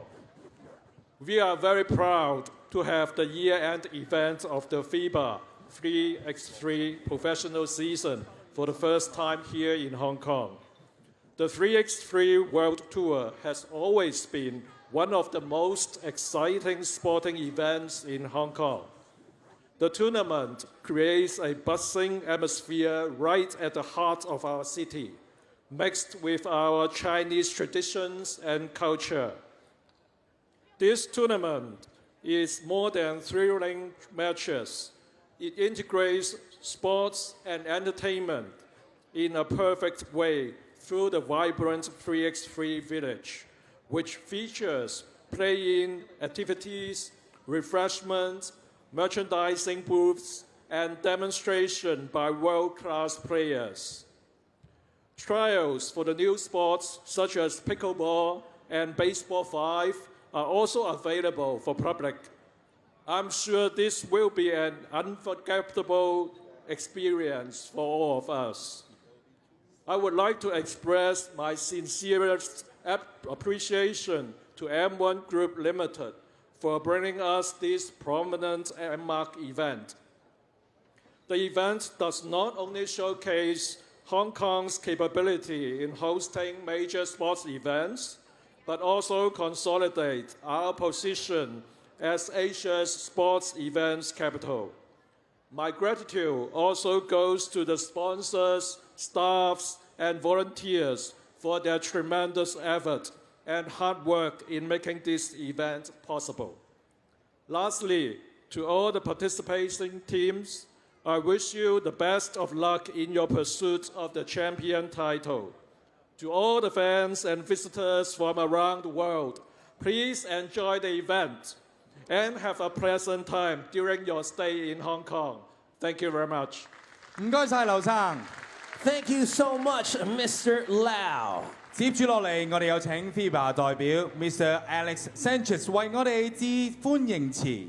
And now we'd like to invite the representative from FIBA 3x3 Managing Director, Mr. Alex Sanchez, to address us all and share some words. Welcome, Mr. Alex.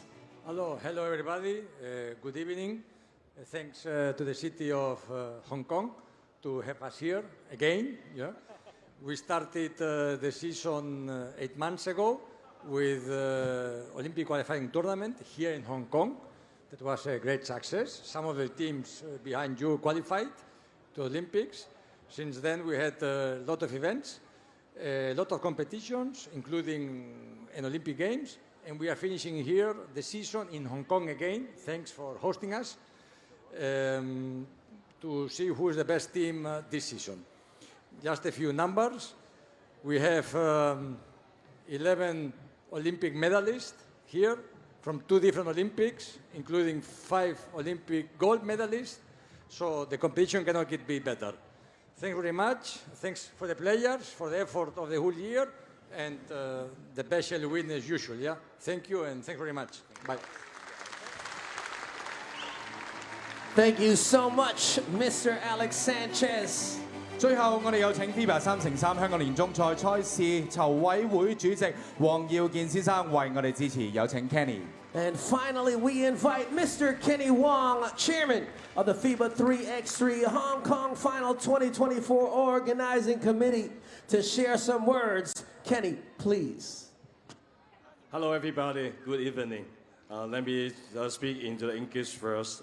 Thank you, FIBA, giving us the opportunities to invite Hong Kong to host the World Tour Final this year. Thank you.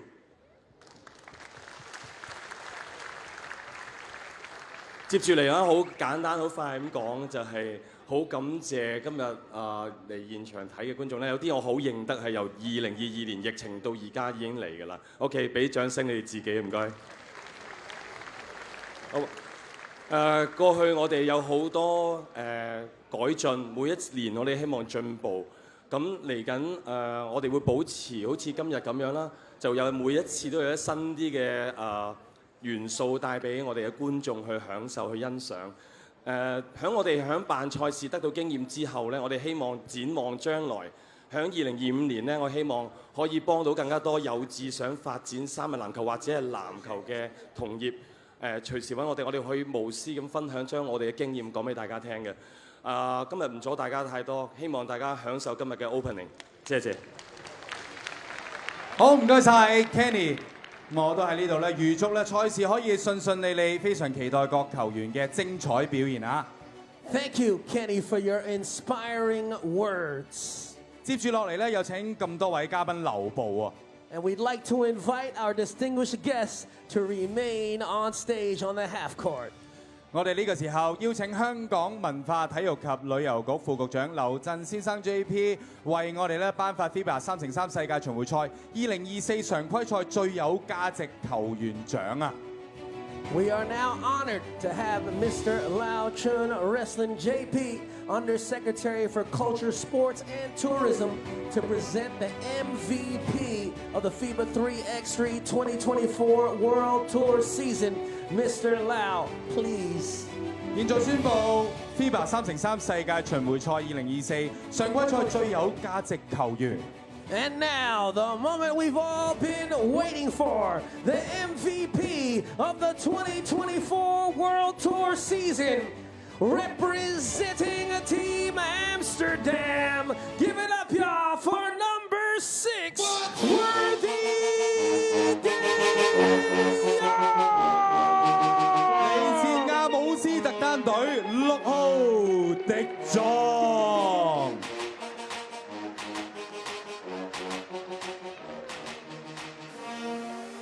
一齊熱烈掌聲恭賀嚟自阿姆斯特丹隊嘅迪莊。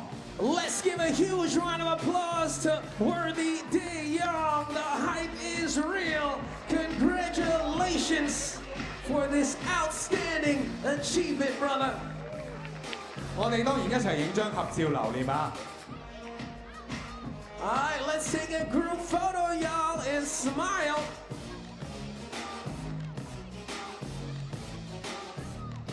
好啦，唔該晒劉生，亦都再一次咧就係恭喜晒迪莊啊！ Big thank you once again to Worthy De Young, the MVP, and Mr. Wrestling.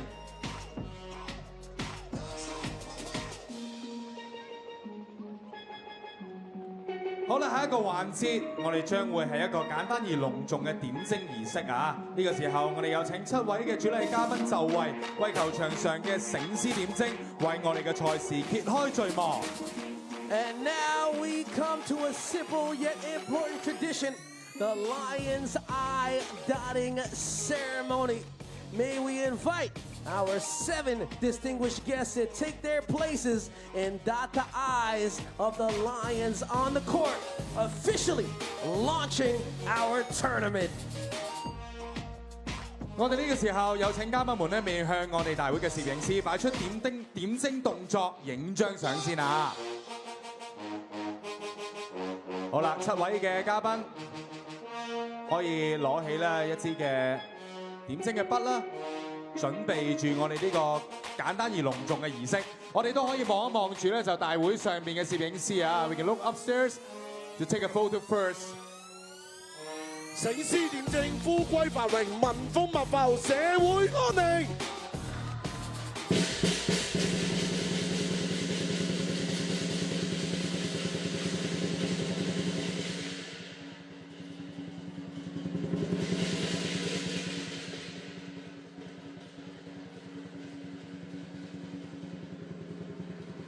And now please hold the ribbon. We're gonna hold it like we win the horse. Look at the camera and take one more picture.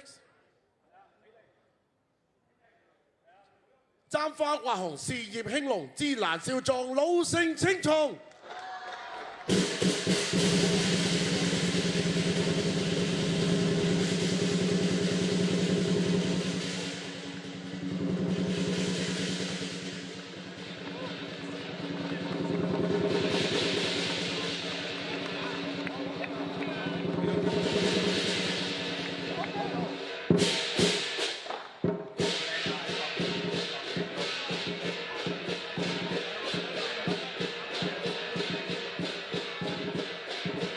好啦，喺呢度祝願各位球員、球隊旗開得勝，賽事圓滿成功。 We wish all the players and teams a successful and triumphant tournament. Now everyone, let's gather for one last group photo. Please look at the photographer and give your best smiles to the media. 最後咧就我哋一齊影張大合照啦。同樣望我哋上邊台上嘅攝影師。Our photographers are upstairs. Please smile. 好啦，唔該晒咁多位嘉賓，有請各位嘉賓咧先行回到席上就座啊！都有請各位球員咧回到場下，欣賞我哋接住落嚟精彩嘅飄色同埋舞獅表演。Thank you so much to all our distinguished guests. Please return to your seats, and we would also like to invite all the players to return courtside to enjoy this upcoming exciting performance.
好啦，啱啱嘅表演咧真係非常之精彩，我哋今日嘅開幕典禮咧都差唔多嚟到尾聲啦。接住落嚟會有一個短暫嘅休息時間，精彩嘅球賽好快就會再開始，大家拭目以待啊 What an incredible performance! The opening ceremony is now coming to a close. We're going to have a short intermission, and then we're going to get back to some 10-minute thriller basketball action. So stay tuned, and thank you.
好啦，接住落嚟好快就會上演今晚最後兩場嘅賽事啦。喺開幕禮之後咧，咁啊可能有啲球迷喺 fan zone 度啦，不妨入嚟我哋場區啊，一齊欣賞最後兩場嘅小組賽。接住落嚟兩場將會決定餘下兩組啊小組嘅排名，睇下邊啲組嘅隊伍可以成功晉身到聽日嘅決賽日。So coming up next, we got our final 2 games to close out Pool C and Pool D. Pool A and Pool B, the results are in. So and with that, we are back from Victoria Park. Who will be victorious to cap the day in our final 2 10-minute sprints with groups still undecided in C and D? Luckily, we have a brainiac on my right. His name is Bas Rosendahl. He's the mountain. He's got all the math is mathing. Hello. And he's going to be able to tell us all the scenarios that it will take for any of these teams to emerge from the groups and, from potential 3-way ties and everything else. So everything will be sorted once we find out what happens on the court. So we got Riffa and we have Ulaanbaatar here in Pool C. Ulaanbaatar starting things off with a shocker over Amsterdam. They won that one 19-17. Amsterdam done split the action after they beat Riffa. So, Baz, you can lay the table if you'd like. Let me explain how this is going to go. If Ulaanbaatar wins, they are in first place. They're safe. If Riffa wins, they are in. Now, the points will kind of shift the things here. If Ulaanbaatar doesn't win, they need to get to 20 to still be able to be in. If they don't get to 20, if they get to below 19 points or 19 or below, they're done if they lose. So they need to win or they need a very narrow loss. Riffa, win, they're in. If they win by more than and score more than 19, they're actually in first in the pool. Less than 19, they're second. So, bunch of storylines in this one, but I think the main storyline in that game against Amsterdam for Riffa was Thibaut Vervoort, must-see TV, 11 points, 2 of 2 from inside the arc, 2 dunks, I believe, and 3 of 7 from long range. He made the team go. Dennis Donker only a pedestrian, 4 points for Dennis the Menace. He's usually the go-getter. This shows the value of having Thibaut Vervoort on the team. When Dennis Donker has an off game, Jonas Forts at times has been able to step up and fill in that role, but Vervoort has gotten back to his joy of the game, and it is translating on the floor. There was no star bigger than this man in the opener. Steve Kerr with the game winner, the Sheriff. Unbelievable effort from Ulaanbaatar, again, to pull off that upset W over Amsterdam. Now they aim at a 2-0 record. This is the 10th seed in the standings at the end of the regular season, and they are willing to leave it all on the court. And who knows exactly what this team can do if they keep playing like they did, asserting their will on the game, slowing the pace down, stepping the physicality up, and pretty much making you fall into their trap. We're going to see if Riffa do just that, because this is a contrast in styles. If we ever had one on the court. Oh, yes. These are completely different structured teams in the way that they play. Yes, Riffa, the team that will play with pace. They will shoot. They will go through multiple screens, multiple actions to get that shot. Ulaanbaatar, they're slow. They're deliberate. They go for one-point shots. They don't shoot many twos.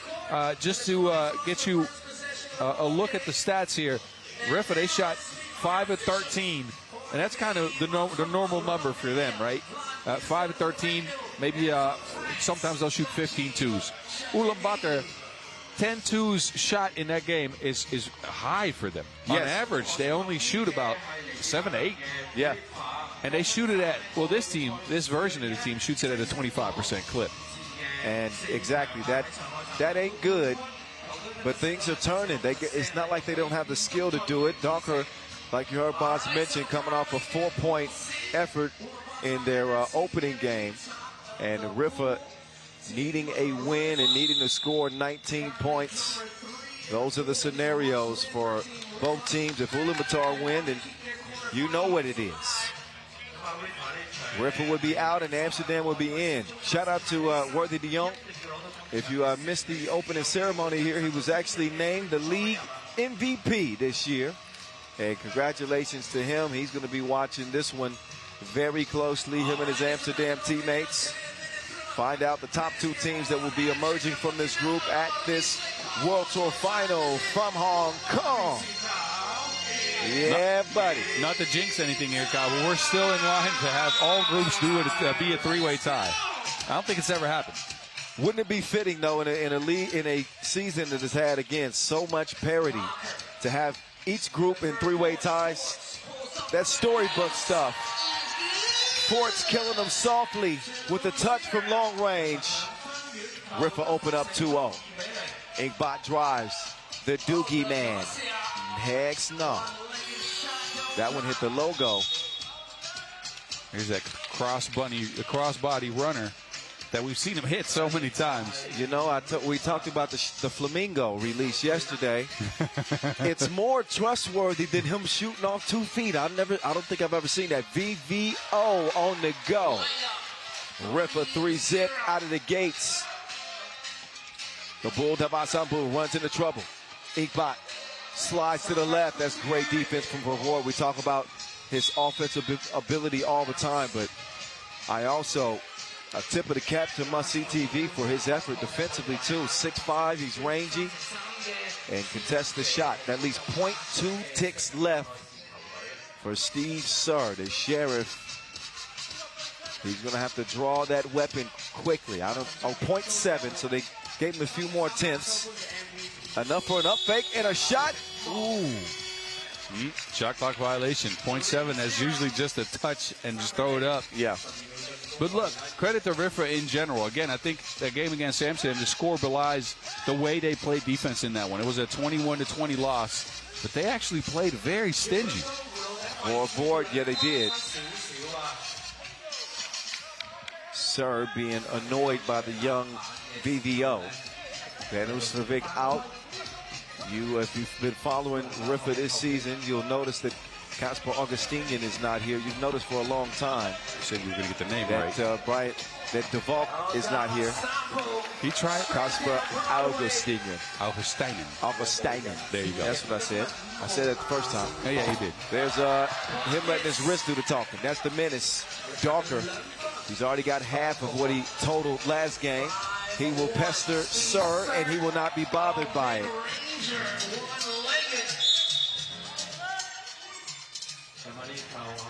5-2 start, Riffa. So far, through only a minute and a half, it's just the tip of the iceberg in this one. Riffa speeding up the pace. That's what they want to do with this Ulaanbaatar team. They know that Ulaanbaatar cannot survive a shootout with Riffa. Oh, Fort's showing some frustration, getting tangled up with the veteran Dugosia. Shoved him out of bounds. You'll get a look here. Oh yeah, that's the forearm shiver. But Dugosia is one of those type of players that can get under your skin. Oh yes, he is very annoying to play against. He's always right up in you, trying to get his hands on the Wilson. Make sure he's right there. Look, when it comes to the season's series against in the Masters, Ulaanbaatar actually 1-0 against Riffa. They beat him in the pool in Evans at 21-15. Okay, small sample size. Very small sample size. But at least for them, they've proven that they can do it. Yeah, and look, both teams know what's at stake. It's unsportsmanlike. I'm not surprised at that. That Forts was clearly overt in that action. Yes. He was frustrated. And Dugosia, normally the one getting the unsportsmanlike. You're right. He baits Forts into getting one. So the Doogie man up to the line. Yeah, and to go back on what I was saying, all teams know what's at stake, right? So now they know who they're crossing against. Second in pool, we'll see Ub. First in pool, we'll see Partizan. And look, Ub lost the game here, but it's a team you want to skip on seeing as long as you can. That's true. You would certainly rather play Partizan than Ub, but now I wouldn't feel so good about Partizan playing ball right now too. No, you're right.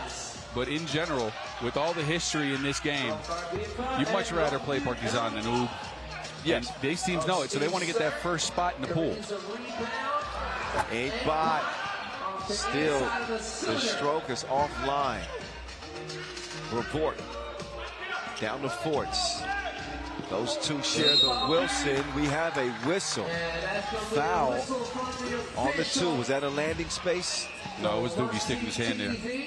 He got his hand up on Vervoort, but Vervoort, when he shoots, he jumps forward a little bit. So if you keep your hands up and if you put him forward just a little bit, he jumps into that hand. It's a shooting foul. Vervoort with that 11-point explosion. He's trying to work on another big game.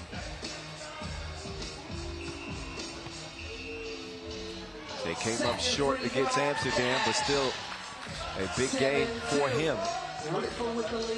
Now they have a 5-point lead. Yes, sir. Put some respect on his name. It is Mr. Sir, the sheriff. Sir. Sir. I mean, I'm gonna call him Stone Cold Steve, sir. Just saying. You stole that from the caption. No, that was Steve Cold, sir. I'll say Stone Cold Steve, sir. That's different. That is. He was Stone Cold in that game winner for certain. Vervoort wants to get Forts involved. Credit to Forts for becoming such a good screener, man. I mean, look, when he first stepped onto the scene, I was still playing. He was actually a ball handler. Beefed up a little bit, and now he's the screening target in absence of several players, the Volk and Augustine actually, to name a few. Sorry, I got that wrong. But look, he's become a very potent screener, rolls to the basket, makes sure he stays in contact and gets his layups off of that. Donker tried to fool him with the eye fake. Forts! So good. So good when he gets a look. 10-4. That's exactly what Riffa want, is to have their shooters confident. It was Vervoort last game, even in the loss, but getting Forts involved here early, as he's often found himself kind of lost in the offense when Vervoort was re-added to the roster. That's where the disconnect was happening, but he ain't doing nothing but connecting in this one. You're right. And again, that screening role takes some time to get adjusted to. He did some of it last year. He was more of a hybrid player, stepping outside as well. Now he gets his shots off of drives from other players, pick and pops and pick and rolls. I think that's where a player like Forts really thrives the most. You let Donker and you let Vervoort create your offense, and you're just a beneficiary. Donker leaves his feet, shot leaves his hand, but off the rim it'll go. 5-point lead for Riffa, formerly known as Antwerp. Forts on the cut. Donker finds him. 6-point game. Davasambu, the Bull, cannot bully ball. A score for his squad. Riffa, who finished third on the tour this year, chips the lay. Donker and Riffa, 12-5 advantage. Look, Riffa with their backs to the wall, and they smell an opportunity in front of them. If they win and score 21, they're in first in Pool C. They said, you ain't dictating nothing around here. The Forts is with him. Jonas with a couple of two-piece combos to start this game. Donker getting in on the action. And we know that Ulaanbaatar can score it on the inside. But Riffa have turned this into a firefight. And Ulaanbaatar have not had the ammunition as of yet. 6.5 to play in this one. Maybe things will change. The Doogie man on the attack. Spin move. And a grab. Did you hear that scream? Who did that? I think VVO is trying to get his team hyped. He's been screaming all day. Young Roar. Oh, there he is. Yeah, okay, yes. That scared me. Do go see ya. Steal and the deal. Just like that. 12-6. So that's a second delay of game. Steve is saying, when was the first? I'm not sure. I remember the first. I think Doogie picked one up early. Okay. Of course. Now, I'm not. I would not question our Olympic officials on the floor. All right.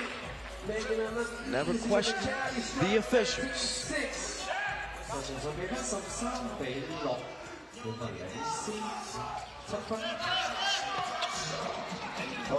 Forts, there he is, using that body.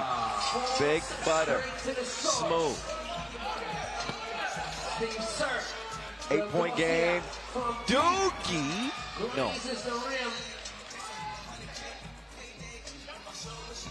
Under 6 to go.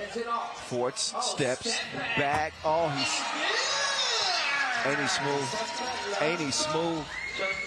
Forts is unconscious in this one. He's up to double figure. 16-7. It has been the Jonas Forts show. Jonas Art, the man is dropping in deuces left and right. It is happy hour for Jonas Forts. They'll get it out. 2 for Fort. Uh-oh, they got a whole team full of shooters. Take cover. They came with the heavy artillery in this one. Forts, why not? 27. Forts with 11 in this game. He might end up with 13. He decides to share it this time. Donker, all they need is 1. He's out of there, and that is a runaway win for Riffa.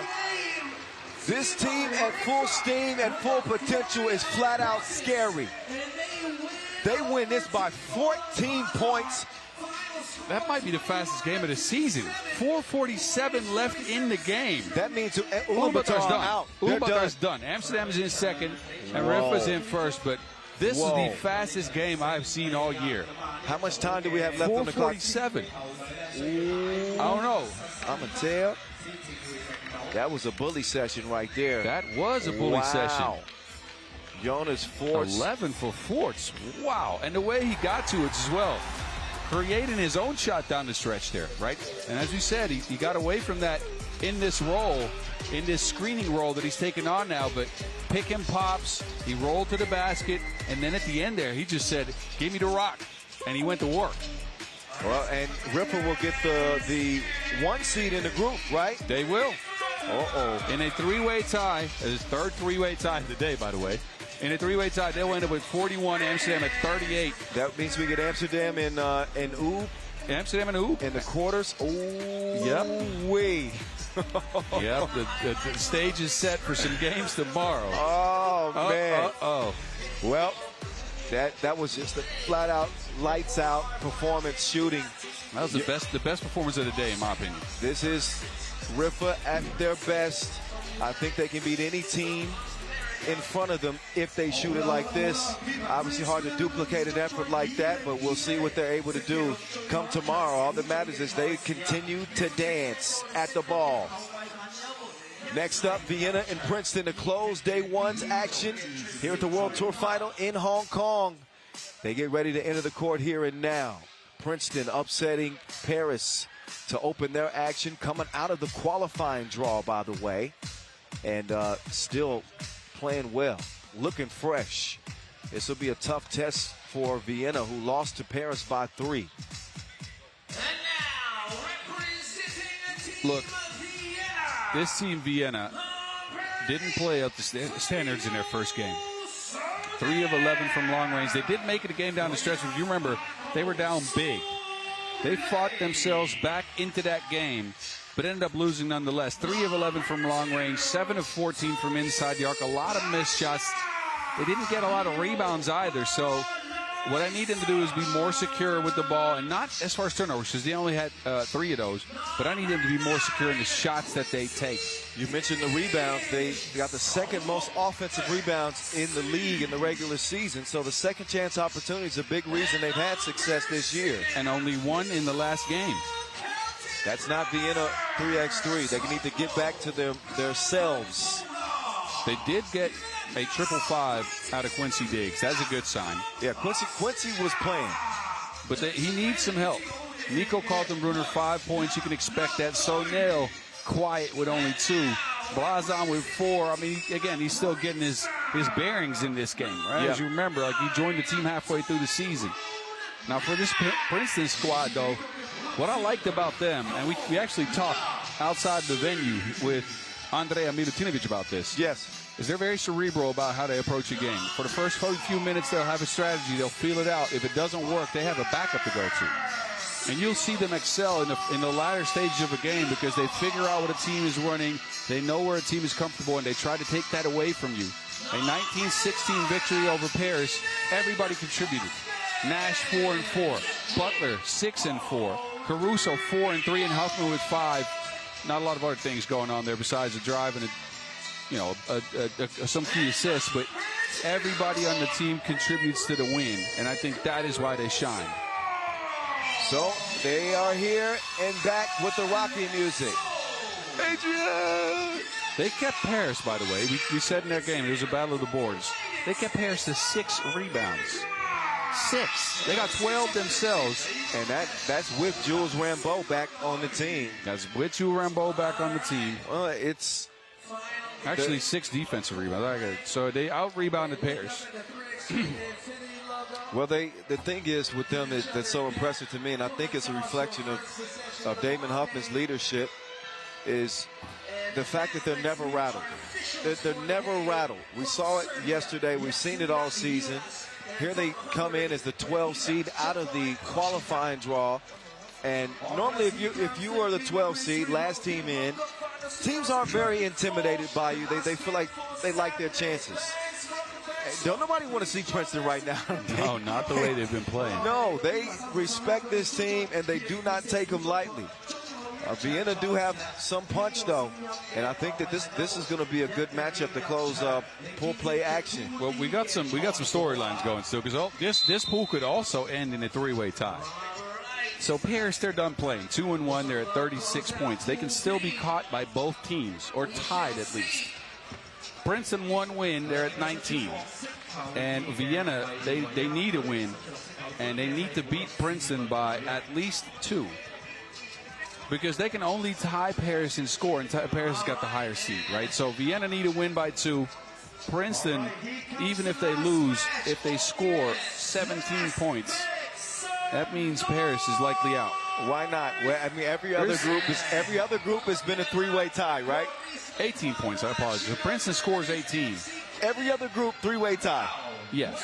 Let's just stay on trend. And actually, I'm sorry, 21 Vienna needs 19 to tie Paris. So if they score 20 or 21, they can still become first in the group. It's a mess. Well, Paris have the higher seeding than Vienna. Right? So if they score 19, they tie. 20, they actually beat out Paris. So say an 18-20 victory for Vienna means that Paris can still be out. It's crazy. We got a 10-minute sprint still left in front of us as Princeton look to be the only undefeated team from day one. Can they do it? Vienna draw first blood. The burner. Up fake. We got Caruso off his feet and delivers the bucket. The Caruso. Nash will fake the screen. Fake Mia. Huffman swings it over to Henry. Henry. Holla. Caruso, that's his favorite shot from long range, is top of the key. Yep. He has struggled a bit, but that's where we see him with the most consistency. Caruso coming back around. He wants to rock. So nail on his hip, left him in the dust, but way too strong on that attempt. Nash, no. Carlton Brunner got a hand on it. So nail drains it. That's what you want to see as a Vienna fan. Fabio Sonel, who's found some offense recently, to be assertive, to take shots, and to make it. Sonel showed us in the arm. When he gets in his bag, the man really gets in his bag. He had a 13-point game against Oob. Okay, you just don't see that that very often.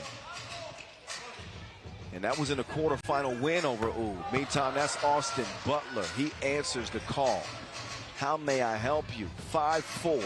Sonel attacking. Butler left him on the ground, and he blows it. Oh, but then Butler, a little overzealous, steps on the line. Yeah, we're going to see that layup on the Monday reels. Yeah. I know what you mean. We've seen a couple of those today. Yep. But it happens, I guess. You know, stakes are high. Humping with the Wilson. He ain't gonna wait to shoot that, but he will miss it. Butler. Right back. Butler doing his dance. Oh, Butler took it in the Euro step class. No F's given. You're gonna call that a Pennsylvania step now? Is that where he's from? I think so. Butler. No, look, this is something of a holy cross. That's where he played his college ball at. 4-year starter for the Crusaders, where he averaged 12 points per game. He certainly had Diggs in the mix right there. 5'5". Caruso with the thievery. Now Caruso. 6'2" shoot. 3 seconds with his back to the basket. Violation. Got to shoot it or pass it. Once you initiate a dribble with your back to a defender. That is the way it works as Fabioso will start the possession. Nash defending over the burner. QD from deep. No.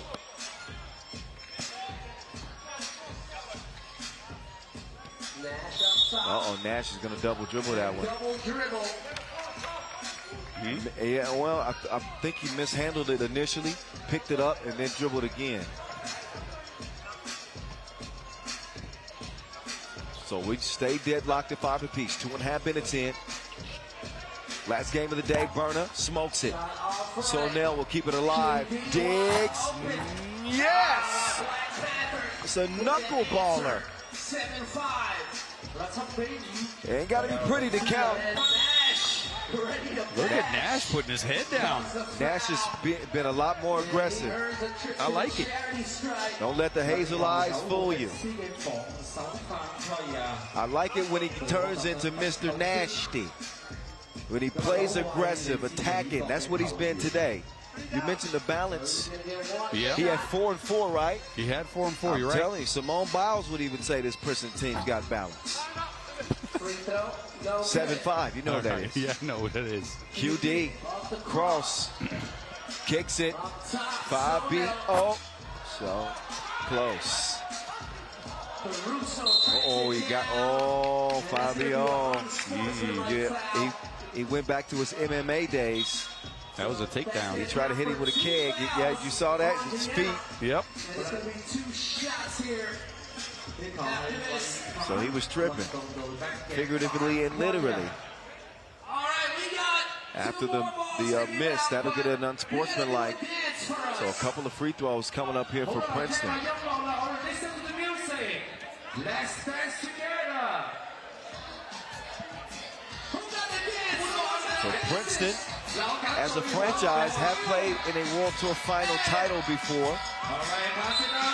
They are one of 2 American teams representing at FIBA 3x3's biggest stage. Speaking of representing, shout out to our guy right over there, 3x3. The height.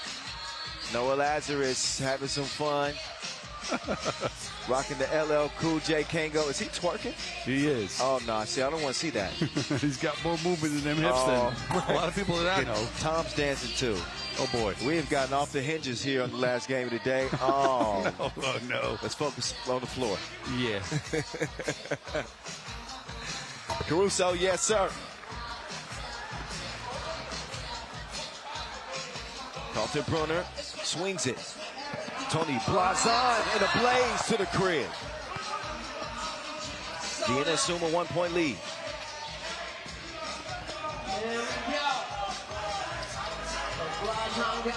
Austin Butler, not that time. It's Burner all by his lonesome. He redirects and, ooh, too much. He knew it. Couldn't get the English on it. Caruso, fearless attack. To the shoot. He gets it to Caruso. Oh, it won't count. Not enough time. I don't think this is a good challenge. Split second. You don't think so? No, I think it's pretty clear this was outside the shot clock. That was Huffman close, trying man. anyways. That was close. Now, if they lose this challenge, they lose the ability to challenge again for the rest of this game.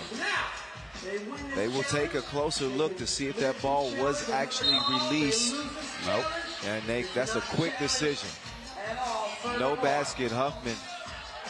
You can't outsmart the replay machine, sir. Nice try, though. Possession stays with Vienna. Blazon trying to get it inside, and Nash was caught holding on to Kaltenbrunner. Nico wants the ball high. Yeah, he's good at shooting, right? He's a bigger guard. He can hold off his defender, and if he catches a lob, it's easy to put it back up and in. Yeah, but, man, against Nash? I mean, if you got him sealed, why not? Fabio grazed the iron. Converted on the inside anyway. They find Nash quickly. Nash scores different that like that. Foul call. 9-8 game, Pool D action from Victoria Park here in Hong Kong. 2024 World Tour Final. With the voice of 3x3 with you. I'm Kyle Montgomery and the Mountain. Bob Rosendahl here as well.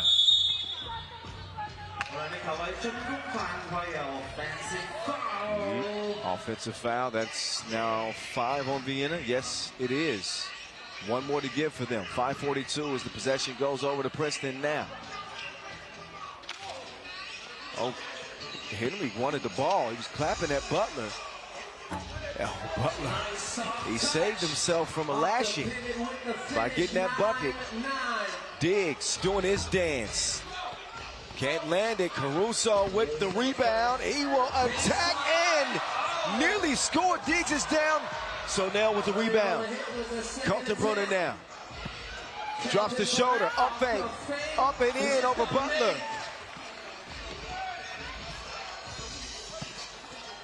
Clever kick out. Hoffman, look at Caruso all over the boards like a deckhand. He is such a good rebounder, man.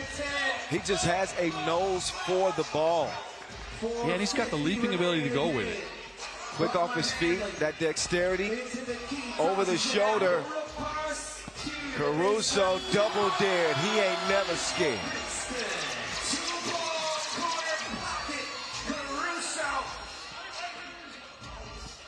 So now, Runner. Great touch from Sonell. Butler.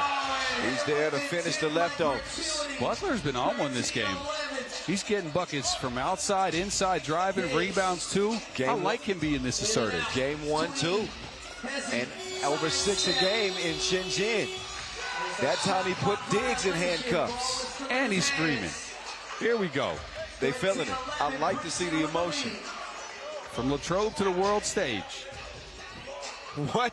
He's from Latrobe, PA. Oh, yeah. Oh, come on. I'll look at you. No, I didn't check it out. I figured that out by myself. See, a lot of y'all don't know. Bob spent time playing college ball in Pennsylvania. Yeah. And, yeah, so he Robert knows. Morris in Pittsburgh. He knows all about it.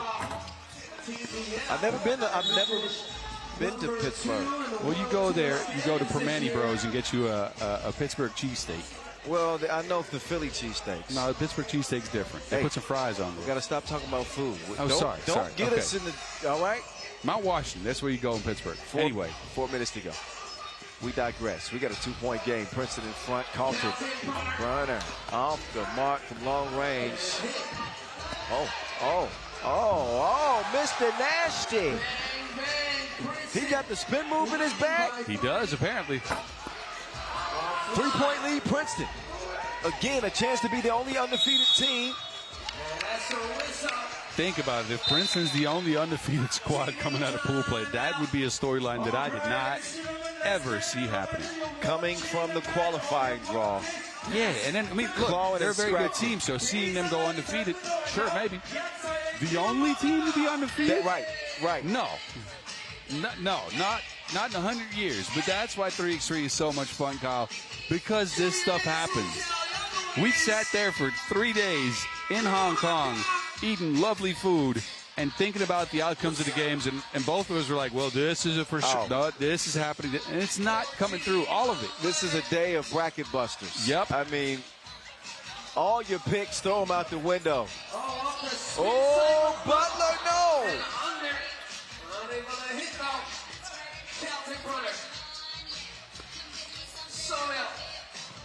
Now, Burner.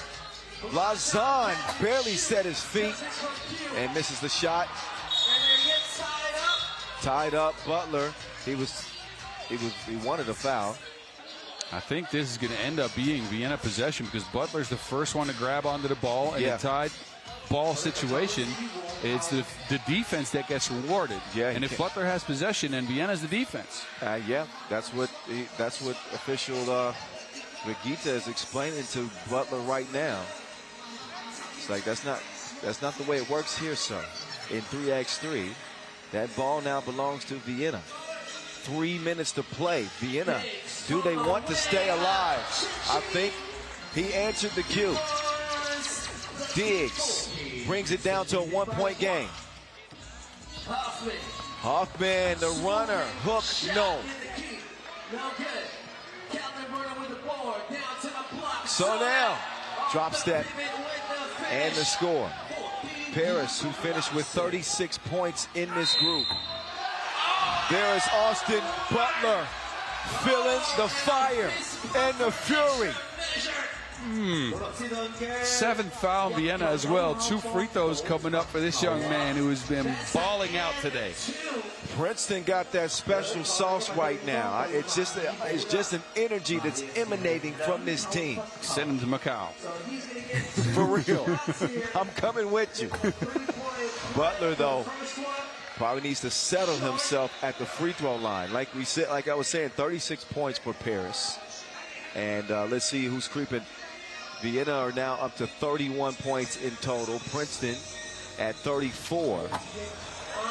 Obviously, if Princeton wins, that settles it pretty easily. But not if Diggs has something to say about it. The American playing for Vienna gets the bucket. Oh, Butler is in straight attack mode. Taking it to the rack with force. Man, Austin Butler. He's put his name on the map right here, right now. I already knew he could go. I covered him in the 3x3 U National Championship about 4 years ago. Me and Robbie Hummel on the call. He absolutely manscaped this dude. One leg takeoff bars. Really? Oh, he yoked him so vicious. That was when he was coming. He was right out of school then. Diggs skips it. Burner. Skip pass. So now can't nail it. Diggs scrapping, clawing. Will reset. Diggs up fake. So now 6 to shoot. Up top. So now by his lonesome. He bricked it. And a shot clock violation. Sloppy possession. Vienna was out of sorts. So they were trying to tie or take the lead.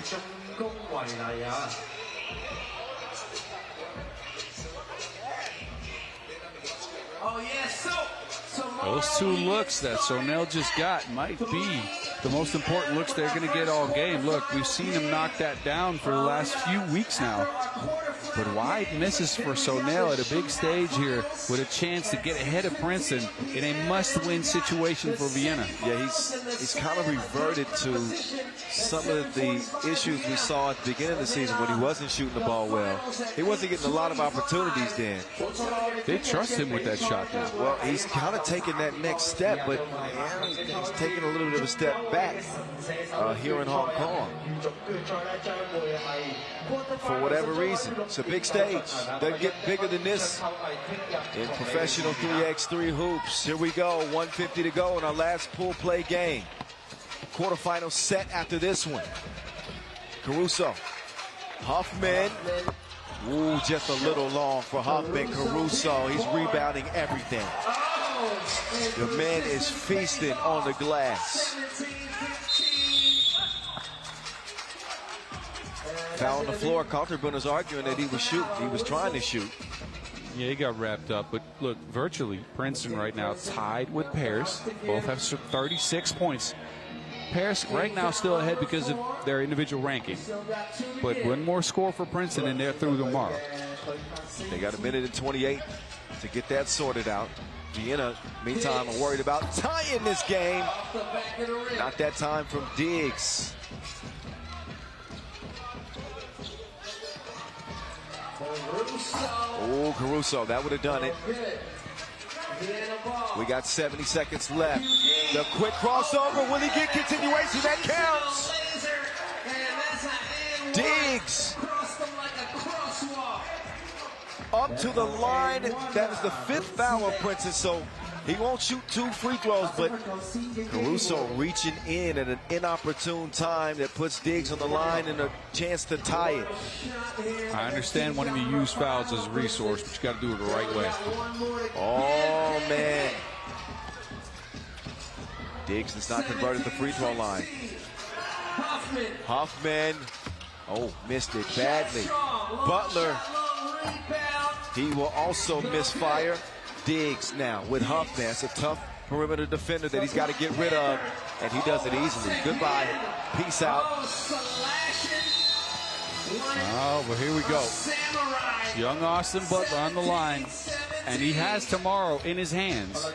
One of these 2 will put Princeton ahead of Paris. That means they're through.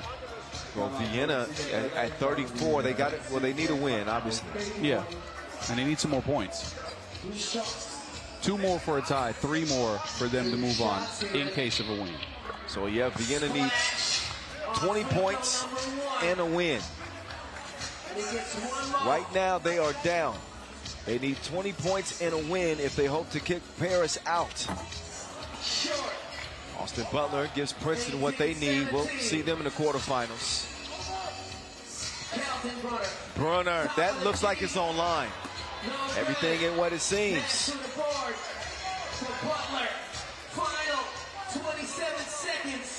Butler. He's had this game in hand. Oh, it's Nash. Follows. Diggs looking for 2. Good defense on Kaltenbrunner. So now, up fake. Diggs gets the look and he will miss it. Final 4 seconds, they have to foul. And for now, Paris is safe. Paris is safe and Vienna is out. if this continues. 2 shots coming up for Princeton. Are the referees taking a look at this? I'm not sure. Anyway, 2 shots coming up for Princeton that could end the game. If it doesn't end the game, I mean, 2.6 seconds for Vienna to hoist up a 2, and it still wouldn't be enough, I think. 19 would tie them with Paris, and that would be in Paris' favor because of the standings. Paris is 4th, Vienna's 5th seeded. So the number 2 team in the World Tour standings is going to be out. Well, unless we see a foul on a shot. Right, unless we see something crazy. And Princeton, from the qualifying draw, again, if things stay where they are going to be 4-0 on this tournament and the only undefeated team in the group as the last seed in this tournament. Where in the multiverse are we, Kyle? I have no idea. 2024 has been such a crazy year in so many ways. Only fitting to cap the year like this. Let's see what Caruso does. He's got 2 free throws in front of him. That's the first. Point getting Princeton. Game point for Princeton. Henry Caruso. He will give them the finishing touch. Vienna will not play on. Princeton, the only undefeated team in pool play, believe it or not, and Paris will advance out of Group D as well. A day of upsets and brackets broken. Each group with 3-way ties except for Pool D featuring Princeton. The Americans show their salts and show that they are tough, built for a competition like this. We'll show you the highlights of a Princeton win. They reached 21 points and send Vienna packing. After that, we'll show you the quarterfinal brackets for tomorrow and let you know what time you need to tune in. Stick around with more to come.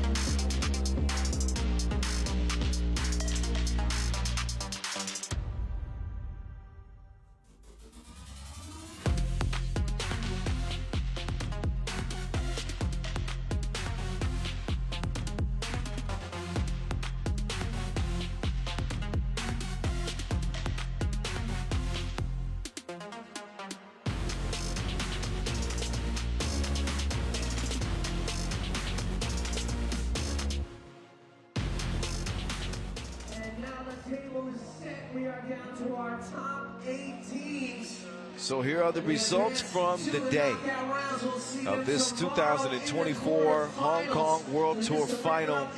It started with Ulaanbaatar coming out of the gates blazing. A double-digit win over Liman.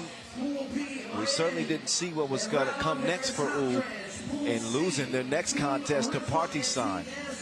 Partizan metaphors, though, end up falling to Princeton en route to a 2-0 start for the Americans. 12 games in the book, and now it is single elimination, do or die. Here are the groups. Each one of they don't get more competitive than this. Each group decided by 3-way tiebreaker rules.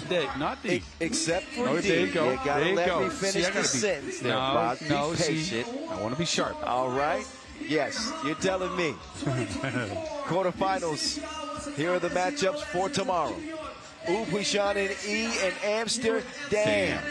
Princeton, Raudondvaris, Hoptrans. Ooh, look out for that one. Miami in Paris. And Riffa against Partizan. The Elite 8 taking aim at $60,000 in the World Tour Final crown of 2024. We'll be back tomorrow, Boz and I. We hope that you will be here to join us. I think you would be an intelligent person to see the action tomorrow, especially considering how today went. We'll get going tomorrow at 3 o'clock local time. We'll have the dunk competition and the 2-point shootout as well, but 3 o'clock quarterfinals underway. The last day of the 2024 World Tour tomorrow. We'll see you then. Rest well. Good night.